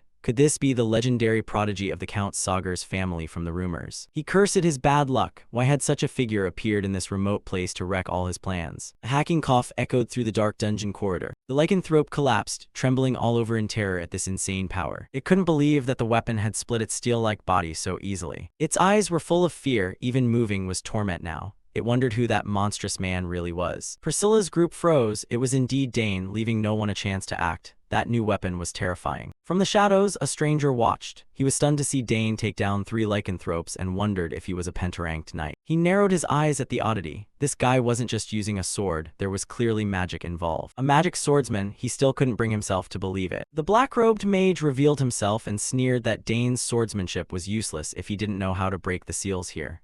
Dane calmly replied that he was quite familiar with that. Dane's confident attitude made him flush. It had been a long time since he'd seen anyone so arrogant. He realized that even after showing part of his power, the youth before him remained unshaken, a foe not to be underestimated. Dane took his stance, ready to receive the next move. Let's see who will be the ultimate victor. A purple mana flow began to surge around the mage. He declared Dane's swordsmanship insignificant compared to his magic. Since Dranabo had been captured unexpectedly, this time he would show no mercy. He swung his hand and huge magic circles appeared. His target was the Tear of Roxana to restore the organization. He snarled that he was the greatest mage and alchemist of the Secret Order, a 6-chain master. The space trembled under the pressure of the brilliant purple arrays. The emanating force made anyone gasp for breath. The burly teammate beside Dane had to shield his face against the overpowering magical gale. Priscilla and the archers panicked. A 6-chain mage, no wonder the lycanthropes were so pathetic. The mage laughed triumphantly. To him, any attempt to flee now was pointless. Dane's gaze hardened, still maintaining an astonishing calm in the face of a powerful opponent. He roared, vowing to turn them all into offerings for his magic. Dane suddenly sneered. He said that if the man was a mage, he should have announced it sooner. The arcanium sword burst into brilliant light as a torrent of blue mana surged forth. He muttered that using a sword against a mage was a bit unfair. If it's magic, it should be answered with magic. Blue electricity enveloped Dane, radiating force rivaling his opponent's.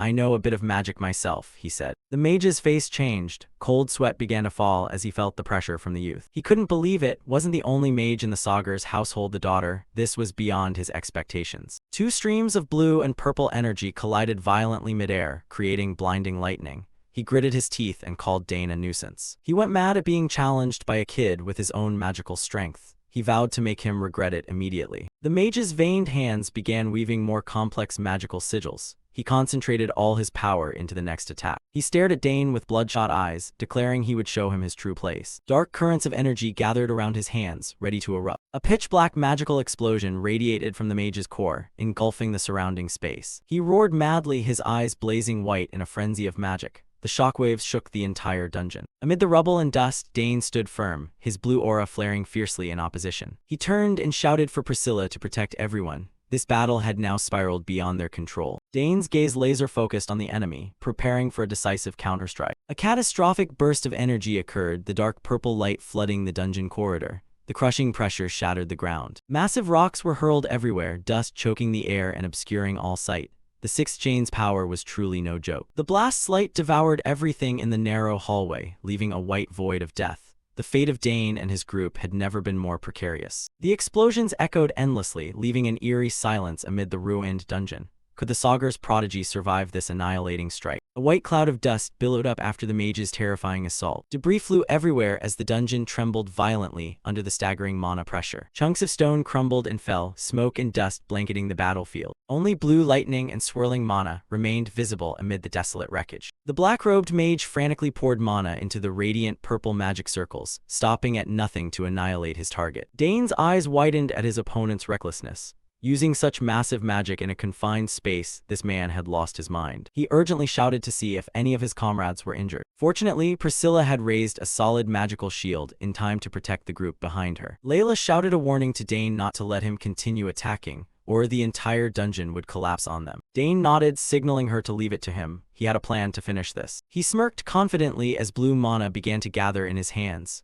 The longer this dragged on, the worse it would get for them. A brilliant matrix flared beneath Dane's feet. He began to cast an ancient form of magic few knew. "O spear steeped in arcane might," Dane roared, commanding his weapon. Spears of blue mana tore through the air, moving at incredible speed. A barrage of magical spearheads surged toward the mage. Dane decided to end the fight as quickly as possible. Magic circles densely formed around Dane, producing a powerful rain of energy spears. The black-robed mage couldn't believe his eyes. How could a kid dodge all his attacks and counter so fiercely? He stood frozen, watching the mana spears close in. The technique of infusing mana into objects, clearly not that of an ordinary mage. He gritted his teeth, wondering where Dane had learned such bizarre magic. all his calculations had fallen apart. The mage screamed in rage, telling Dane to thrash about in despair because he would show no mercy. His gaunt hands wove a dense purple matrix, determined this time he would not miss his mark. He declared he would finish Dane with the most precise strike he'd ever delivered. The purple energy accumulated to its limit, twisting the surrounding air under the pressure. A blinding flash erupted, tearing the darkness in the deep dungeon apart. A thunderous burst of violet lightning enveloped Dane's position, sending everything flying. The ground crumbled, violet bolts danced wildly through choking dust. Few could survive a direct hit like that. Priscilla and the others cried out Dane's name in panic and despair as they witnessed the horrifying scene. But Dane barely dodged the strike in the nick of time, moving nimbly among the energy bolts. His face remained cold, ice-blue eyes intensely focused on every movement of his enemy. The mage's attack only blew out the stone wall behind him, leaving a ruinous heap without touching a hair on Dane's head. The black-robed mage sneered, unleashing a powerful dark assault toward Dane's saugers. He declared triumphantly that the kid had nowhere left to escape from his magic. But Dane slipped aside with extreme speed, narrowly avoiding the streak of purple magic. Seeing his opponent stunned, Dane coldly retorted, asking who was really in danger here. Behind him, a barrage of blue-white mana spears began to form at astonishing speed. He declared firmly, "Now it's my turn." Each razor-sharp mana spear shot out like an arrow, tearing the air toward the enemy. The mage panicked and began chanting defensive spells as he realized the overwhelming force of the counterattack. While defending, he spat insults, calling the boy a rat and refusing to believe these spears could pierce his defenses. Immediately, he summoned an enhanced protective spell to block the assault. Boom! The first spear struck his magic shield, producing pressure-filled cracks. A massive mana explosion occurred at the point of impact, dust and light enveloping them both. As the dust cleared, the mage was revealed straining to maintain a special hexagonal defensive barrier. The mana spears continued colliding, producing cracking noises across the protection. Sweat streamed down. The mage realized with horror he had nearly been pierced had he not raised the shield in time. He trembled as he looked at Dane, his mind settling on one thought: this kid is truly a monster. Priscilla's group watched from afar, each member worried as they observed this peak magical duel. The orange-pink-haired knight warned the team not to be complacent, since the opponent still withstood Dane's attack. Dane briefly assessed his foe, nodding silently that the man had considerable combat experience for raising a barrier so quickly. But he coldly asserted, no matter how fast the defense, it's useless. Mana around Dane began to fluctuate violently, emitting a brilliant blue light that eclipsed the darkness. He smiled confidently, announcing that the next attack would be exponentially more devastating. Numerous magic circles densely formed behind Dane, preparing for a new storm of mana spears. The mage's eyes widened in disbelief. He couldn't fathom a kid possessing such an absurd reserve of mana. He ground his teeth, sensing his defensive shield could hardly endure another blow. The mana spears began vibrating violently, ready to pierce anything in their path. The magical light blinded the entire corridor, signaling the end of the probing attacks. Driven into a corner, the black-robed mage decided to go all out, preparing a counter with his strongest move. A massive violet fire magic formation appeared behind him, radiating searing heat. He roared madly, unleashing his ultimate technique to burn the entire hall to ashes. The dark flames erupted violently, engulfing a corner of the ancient chamber. The mage hurled a gigantic violet fireball at Dane, intending to send everyone to their graves. Witnessing the horrifying power of this fire magic, Dane's comrades were stunned. Layla shouted a warning to Dane. The flames looked far too dangerous to face head-on. The mage laughed hoarsely in desperation, preferring to destroy everything rather than let anyone seize the Roxana's tier artifact. His eyes glowed red with hatred, resolved to trigger a suicidal mana explosion. Dark mana concentrated in his hands, starting to crack as it readied to explode. He roared that the brats should die with him, his face twisted by madness. A colossal purple mana blast erupted violently, its shock shaking the entire dungeon. A blinding purple light swallowed everything around the mage's position. Amid the sea of violet flames, Dane still stood tall, surrounded by solid defensive magic circles. He smirked confidently, declaring that if his foe chose fire, he wouldn't have to lift a finger. Dane lightly pressed his hand to his chest, calling the name of his companion Karnas. A pure white stream of mana began to surge powerfully from him. He asserted firmly that his familiar would never fail against such mundane flames. Karnas appeared small in form but dove straight into the center of the enemy's gigantic violet fireball. The tiny creature moved like a lightning bolt, tearing through the veil of magical smoke and dust. Despite heat that could incinerate anything, Karnas remained unharmed within the fierce dark flames. It opened its mouth and began to devour the mage's dark fire streams as if savoring a delicious meal. Karnas' eyes shone brilliantly, revealing the supreme authority of a legendary being. The black-robed mage initially sneered, thinking Dane had sent his familiar to its death. But his smile immediately died when he realized the horrifying truth. Before him stood a dragon. Dane remained calm behind, watching coldly as Karnas took complete command of the fiery battlefield. He proudly confirmed Karnas as the Lord of Flame and ordered it to cleave through everything in its path. Karnas let out a mighty roar, transforming the violet fire into a brilliant pillar of radiant light. The force from the little dragon's breath began to utterly crush the six-chain mage's dark magic. A massive fiery entity materialized from above, casting its shadow across the entire ancient hall. The mage looked up in panic, feeling death approaching as Karna's might descended upon him. A team member was left speechless in astonishment at the majestic spectacle unfolding before them. Priscilla and the others stood frozen, sweat streaming as they could hardly believe Dane's true power. Dane maintained a calm, proud expression. Everything was unfolding exactly as he wanted. Karnas concentrated all its energy into the finishing blow, aiming straight at the mage who trembled in despair. The dark mage let out one final scream in utter horror. The enemy's scream was quickly drowned by the earth-shattering roar of the light explosion. A blinding blast swept away every trace of the dark mage, officially ending the grueling battle. Thick smoke blanketed the ruins left by the massive explosion. Hess hurriedly called out to check if everyone was okay. Amid the dense dust, Layla and Priscilla staggered to their feet, coughing violently. Both confirmed they were unharmed after that horrific attack. Seeing the ground laid to waste, everyone had to admit that surviving was a miracle. Layla looked around anxiously. Her only question now was Dane's whereabouts. The choking smoke finally began to settle onto the ancient stone floor. Dane appeared extremely composed. He let slip a quiet remark, "Not bad." The silver-haired youth stood tall, his cold gaze fixed on the defeated enemy. The black-clad cultist was badly wounded, stunned that his final strike had been so easily stopped by a dragon. He gritted his teeth in bitterness as he watched all hope of turning the tide vanish. Dane stepped closer to the fallen man, Karnas at his side with blue wings fluttering gently. He wanted a proper conversation. From above, the group and the wolf tribe had narrowly escaped death.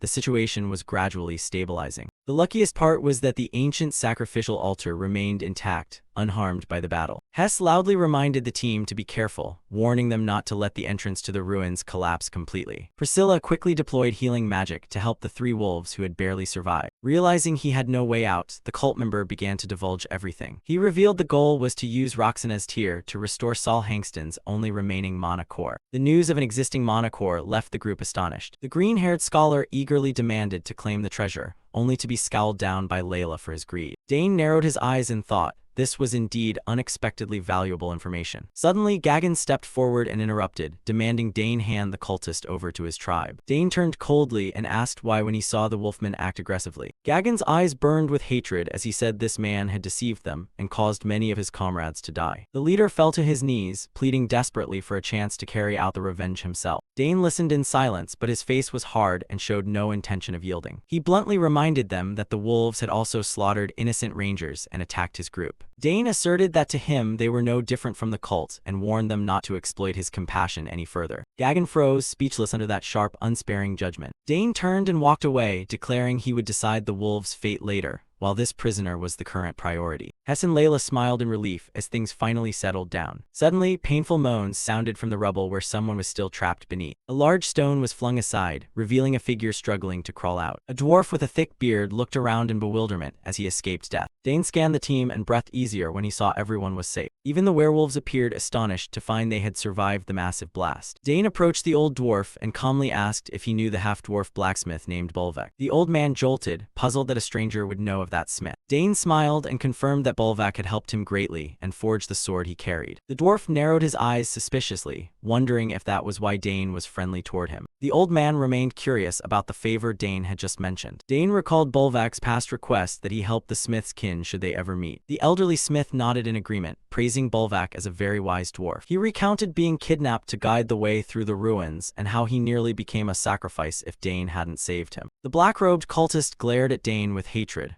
warning that Dane would be unsafe if he let him live. Despite the threats, the old man offered Dane his heartfelt thanks for saving his life. Dane smiled faintly and replied that it was nothing. He reminded the old man that the area outside the ruins was still chaotic, so they couldn't leave immediately. The smith stepped back to a corner, understanding, and waited while Dane finished his unfinished business. Dane turned back to the cultist and demanded the code to unseal the artifact. The cult member remained silent, a defiant smile appearing on his scarred face. He asserted firmly that no matter what Dane did, he would never speak a single word. He sneered that without that code, Dane's group would never lay hands on the Roxana's tier. Dane closed his eyes, losing patience with the enemy's stubborn attitude. The silver-haired young man coldly declared that if he continued to refuse, he would be forced to use stronger measures. He threatened to make him endure agonies so extreme he couldn't have imagined them. Dane stepped closer and ordered him to stop the pointless stubbornness and tell the truth at once. Sensing Dane's killing intent, the cultist realized he wasn't joking and that his remaining days would be filled with suffering. He made a final desperate decision. He'd rather end his own life than be puppeted by Dane. A surge of dark energy suddenly erupted around the fanatic's body, making Dane narrow his eyes in caution. The cultist lunged toward the sacrificial altar at terrifying speed,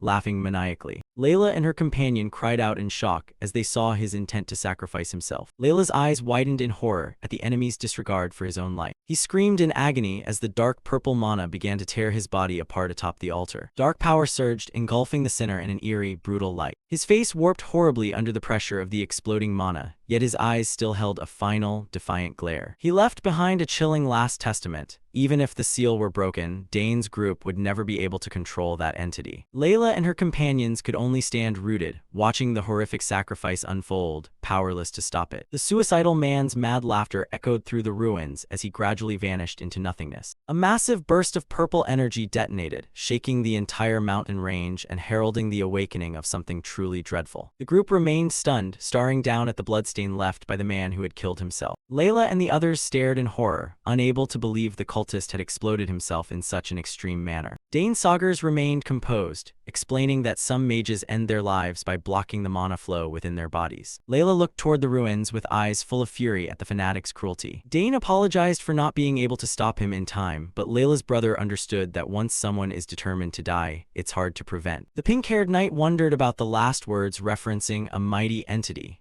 Dane replied curtly that they'd know once they broke the seal. The white-haired female knight nodded in agreement. The most important task now was to find a way to remove the seal. All expectations fell on Ernest. The green-haired scholar was a bit flustered but quickly promised to give it his all. Ernest knelt on the floor and began scrutinizing the ancient characters faintly glowing purple beneath the stairs. He concentrated intensely, each stroke on the stone gradually revealing secrets under his analytical lens. The magic circles began to respond to Ernest's meticulous observation. Layla anxiously asked if it was feasible, but Dane insisted Roxana's tier was right before them and there was no turning back. Gagan and the others at the back also started to sense that something was amiss. Ernest's hand lightly touched the ground, searching for the key point to trigger the hidden mechanism. His eyes lit up with excitement as he finally found the crucial spot. Ernest jumped up cheering. He had decoded it. They only needed to channel a specific amount of mana into the designated points. Layla and the white-haired knight couldn't hide their joy, truly impressed by their friend's talent. The pink-haired knight grinned. The prospect of touching the treasure was drawing very near. The image of Roxana's tier rose in everyone's minds as the ultimate objective. Ernest immediately coordinated, instructing everyone to take strategic positions on the magic circle. Dane smiled confidently. Everything still seemed to be going according to his plan. All five took their positions, preparing for the final step to break the ancient seal. Gagan and Bulvac watched from a distance with anxious faces as the group began casting magic. Layla and Dane closed their eyes and focused, beginning to channel a trickle of mana as Ernest directed. The two remaining teammates also concentrated deeply, not daring to make the slightest mistake. Mana streams from all sides began to converge, causing the magic circle to blaze. All of their mana was concentrated and transmitted straight up into the sacrificial altar. A bright azure beam erupted, shaking the entire ruined chamber. The mana surged powerfully, sweeping away the remnants of the past. Energy spread across the stone floor, as if trying to awaken something long buried. The light from the altar blazed so brightly everyone squinted. Dane suddenly felt something amiss, his eyes flashing with alertness. The blood stain from the earlier sacrifice began to be unnervingly drawn into the altar. A sphere of energy detonated violently at the center of the ruins. Dark beams of light wove with blue mana, creating a terrible chaos. Ernest cried out in alarm as he felt the pressure, identical to the terrifying air they'd sensed on the mountain. The white-haired knight began to suspect a connection between this aura and the ruins. Dane narrowed his eyes at the light. It seemed the cultist's words had not been idle threats. Red-black energy spiraled wildly, like a beast gradually awakening. At the very heart of that storm of energy, a precious gem began to take shape. Roxana's tier radiated a dazzling crimson light,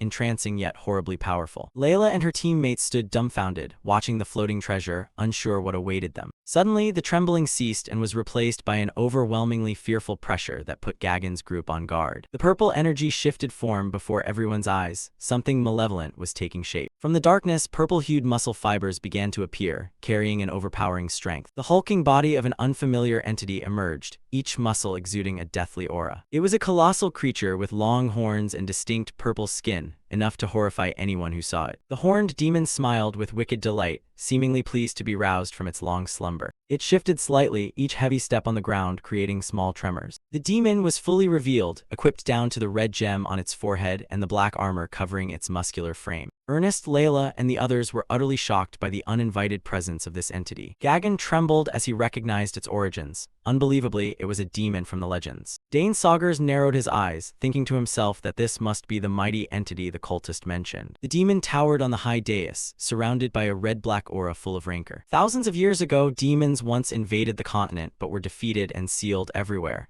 Now one of them had returned. The horned demon cast its gaze downward at the tiny group where Dane stood. It snorted in disgust, declaring that upon waking it already smelled the foul stench of humans. Its blazing red eyes fixed suddenly on Dane Saugers with intense hatred. Its eyes flashed as it recognized the ancient mana emanating from the young man's body. A burst of dark mana pressure erupted violently, warping the surrounding space. Dane immediately realized the danger aimed directly at him and took a defensive stance to protect his comrades. Ernest shouted in terror as he sensed the dense killing intent enveloping the entire stone chamber. Gagan and the werewolf teammates shuddered as their animal instincts urged them to leave immediately. In the panic, a scream of "run" tore through the stifling air. The life-or-death battle was truly beginning. They had just finished off the monsters. Their corpses lay scattered at Dane's group's feet. The last wolf finally collapsed, ending the dusty opening skirmish. Chunks of stone walls trembled, dust billowing throughout the chamber. Amid the rubble, an oppressive pressure began to weigh down on the group. The monsters were pinned by black spears. Ahead, a colossal silhouette was slowly emerging. The horned demon spoke coldly, announcing that the stench from the last of the refuse had finally faded. Layla and her companions turned pale. The presence of the entity made it hard for them to breathe. Dane Saugers remained his usual calm self, his ice-blue eyes unwavering. The creature's massive feet struck the ground. It realized the intruders were humans. The whole group froze beneath the thick aura of killing intent. It uttered in a deep, hoarse voice, asking whether this very group had awakened it. Dane stepped forward and calmly admitted the truth. Layla trembled. She hadn't expected the mighty entity the cult spoke of to be an actual demon. The orange-pink-haired knight couldn't hide his worry, arriving only to face a massive boss. Layla suddenly noticed something gleaming on the demon's forehead. It was the blazing red gem Roxana's tear, the very item they had been seeking. The demon sneered, mocking the humans to do as they pleased, break seals and then wake him. He looked down on Dane's group with contempt, calling them a bunch of unseasoned brats. Bulbeck watched silently, sweat beading on his heavily bearded face. The demon stared into their eyes and declared that it understood everything. Dane stood there, waiting to see what the creature would do next. It pointed to its forehead, asserting that they had come for Roxana's tear. The group gasped. They hadn't expected their purpose to be seen through so quickly. Dane thought to himself that this situation would inevitably lead to a deadly battle. Dark demonic visions clouded their minds. The risks were high, but there was no turning back. Suddenly the demon paused, smelling a very strange scent from Dane. A memory surfaced, images of the hooded figures who had once sealed it here. It roared, asserting that Dane carried the breath of those who had imprisoned it in this place. Dane realized immediately the demon was sensing the ancient mana he had absorbed. Layla and Priscilla looked puzzled, not understanding the creature's mutterings about a scent. Rage flared as black smoke enveloped the demon's massive form. Dane narrowed his eyes, bracing for the worst. The demon clenched its fists, recalling the pain of its soul being torn and its body dissolving into smoke. Its razor-sharp claws flexed back. It could not forget the long years of imprisonment. A gigantic black-and-red greatsword was drawn, radiating an overwhelming might. The small group was completely overshadowed by the demon's massive figure and its sword. It licked its lips ferociously, demanding recompense for the years of loneliness it had endured. A powerful wave of mana swept through, cracking the ground beneath their feet. Dane's teammates were thrown backward. The green-haired scholar yelled for everyone to prepare to fight. Dane raised a hand to form a protective magic circle, ordering everyone to fall back so he could handle it alone.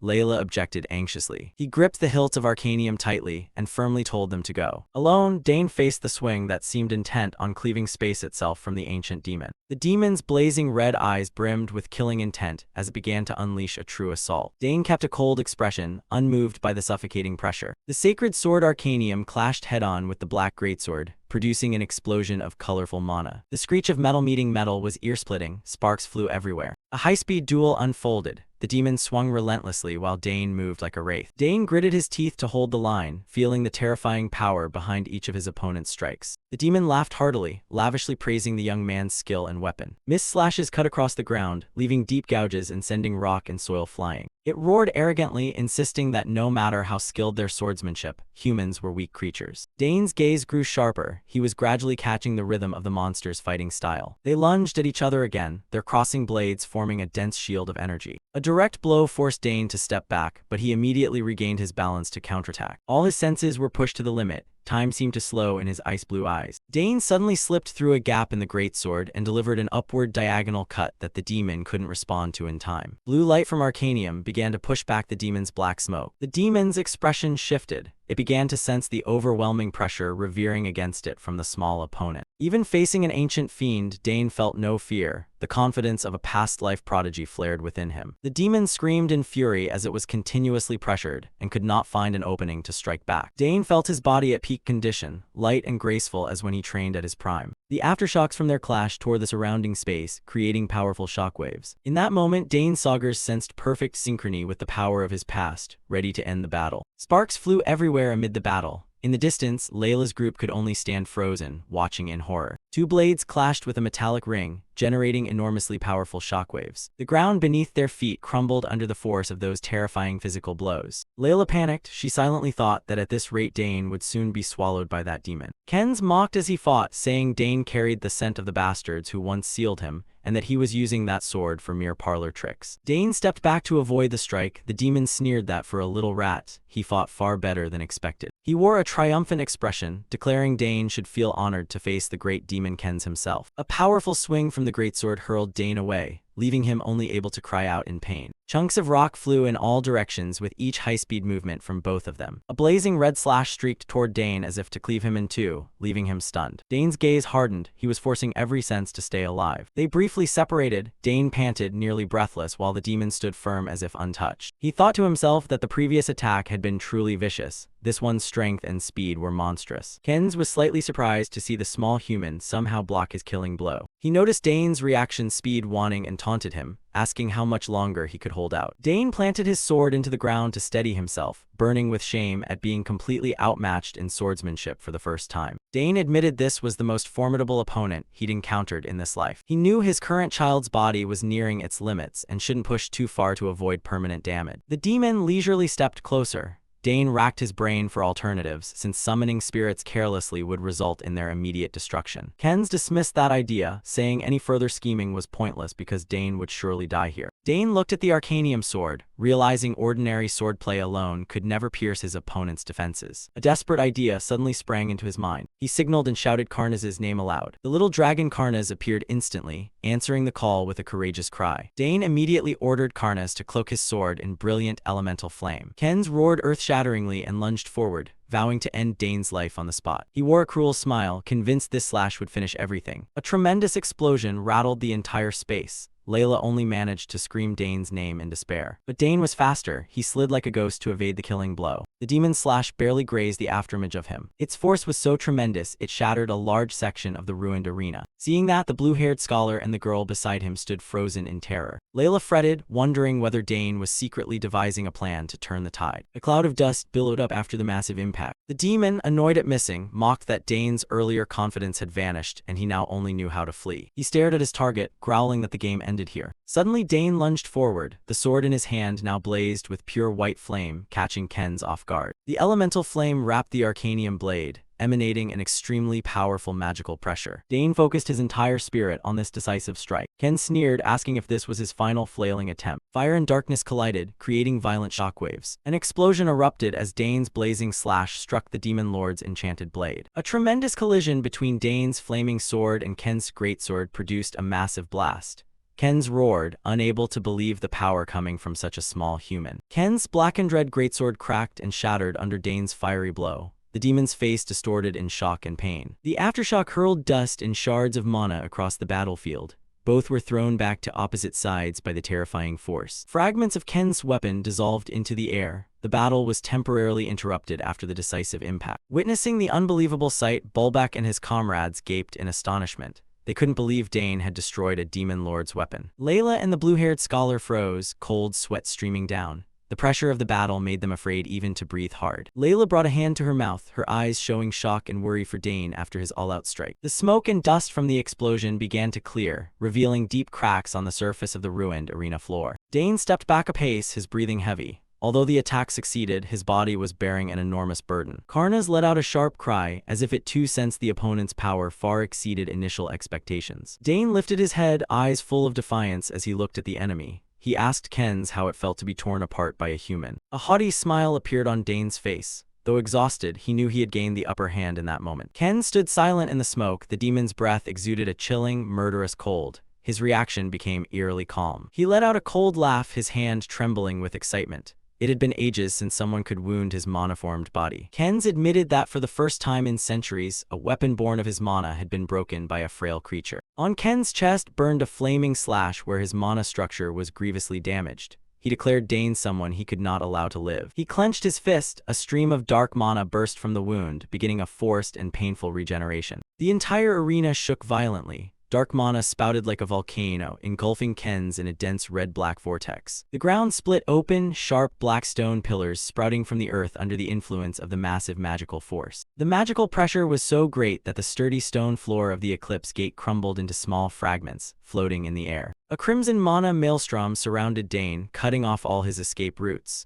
Kenz began to unleash the full power of an ancient entity. Kenz looked at Dane with fiery eyes, admitting he was the most interesting opponent he had ever encountered. The demon unleashed all his killing intent, creating an oppressive aura that nearly felled those nearby. He wore a sinister, challenging grin. Kenz roared, asking whether a magical prodigy like Dane could stop this full-power strike of his. The life-or-death battle had truly begun. Dane hunched over, struggling to dodge Ken's dark demonic energy blasts. He flipped repeatedly as the attacks kept coming in a relentless barrage. Dane's breathing grew rapid, sweat pouring down his exhausted face. He realized his body had reached its limit after spending so much mana in earlier fights. Kenz curled his lips in a triumphant sneer, clearly savoring the situation. Black energy streams poured from the demon's body, filling the dark chamber. Suddenly, a blazing golden magic circle appeared right behind Dane. Priscilla's eyes showed firm resolve, not a hint of wavering. A surge of holy light flared strongly, pushing back some of the surrounding darkness. Dane froze and turned, not yet understanding what was happening behind him. Kenz also paused, somewhat surprised by this unfamiliar light. Priscilla raised her staff and cast a spell, supported from behind by Layla and the blue-haired scholar. The scholar and Layla hurried over, astonished that Priscilla had rushed out like that. The young cleric apologized for acting on her own, but she couldn't stand by while Dane was in danger. Dayward had just arrived as well, insisting they couldn't simply watch a comrade be harmed. Dayward warned everyone to take defensive positions. The foe was about to change targets. Layla and the scholar nodded quickly, ready to face the danger. Kenz narrowed his eyes from within the black smoke, his gaze full of killing intent. He sensed the presence of holy power and began to find the battle troublesome. Seeing Dane exhausted, he knew it was the right moment to finish them all off. But his priority now was Priscilla, the one capable of dispelling his demonic energy. Close up on Priscilla's eyes, she was concentrating all her focus on the enemy before her. A cruel gleam flashed in Ken's eyes. He decided he would not let this girl live. The demon lunged forward at terrifying speed, heading straight for Priscilla's group. A massive shadow loomed over the group from above. Everyone looked up in horror at Ken's silhouette, descending like a whirlwind. Dane blamed himself for exposing a weakness at his most exhausted moment. A dark purple orb of energy gathered in Ken's hand, blazing with power. He unleashed a powerful strike that tore the air apart. Dane spun around in shock, trying to find a way to salvage the situation. Black energy streaks gouged the stone floor beneath them, creating deep cracks. Dane's face showed sheer terror at the overwhelming power of the attack. Ken slammed his fist into the ground, aiming for the group's center. A shockwave explosion erupted in the chamber, dust and debris flying everywhere. Priscilla was flung away by the force, unable to react to the enemy's speed. The blue-haired scholar also tumbled to the ground, screams echoing throughout. In a life-or-death moment, Dayward threw himself forward to block the blow, taking the hit to protect Priscilla. Priscilla cried out Dayward's name in shock as she saw him fall, shielding her. The young knight gritted his teeth through the pain, determined not to yield an inch. Dane stood watching his comrades battered in the demon's black, dusty smoke. He bellowed, demanding Ken's target him instead of attacking his friends. Ken's bared his teeth in a smile, calling Dane a troublesome brat before preparing his next strike. Dane risked everything and dashed forward, intercepting one of Ken's demonic energy beams. His face showed intense strain as he faced this terrible dark power head-on. Ken looked at Dane with contempt, declaring he would soon end him for good. He swung his hand, unleashing a new wave of dark energy to overwhelm his opponent. Ken's attack skimmed past Dane's legs, generating pressure that made the ground tremble. Priscilla and the others panicked when they saw the strike had nearly hit its mark. Ken smiled cunningly, praising Dane's dodging skill with a mocking tone. He summoned a gigantic demonic sword glowing red and black, preparing a decisive blow. Ken roared. To him, Priscilla's holy power was an annoying nuisance. He shouted for everyone to be silent and wait for the death that was coming. A small burst of energy exploded on the stone floor, sending sparks flying. The demon's dark shadow closed in once more, leaving the group no time to rest. Ken's red eyes burned with killing intent. He had truly lost his patience. He muttered something under his breath, preparing to cast an even more brutal technique. Layla quickly swung her sword to block the direct strike from Ken's demonic blade. She gritted her teeth against the heavy pressure of the cursed sword, astonished by its terrifying power. The blade vibrated violently. Layla realized this was an opponent beyond what she'd faced before. Her teammates called Layla's name in alarm as they saw her straining to hold the line. Sudden strands of deep purple magic chains shot out from the smoke, wrapping around the target. Ken flinched as the energy chains hindered his movement. The demon angrily scanned the area, searching for whoever had dared to restrain him with chains. The blue-haired scholar was the one who had provided support. He was straining to maintain his magic. He smiled confidently and shouted for Layla to keep focusing her attack forward. He had the rear covered.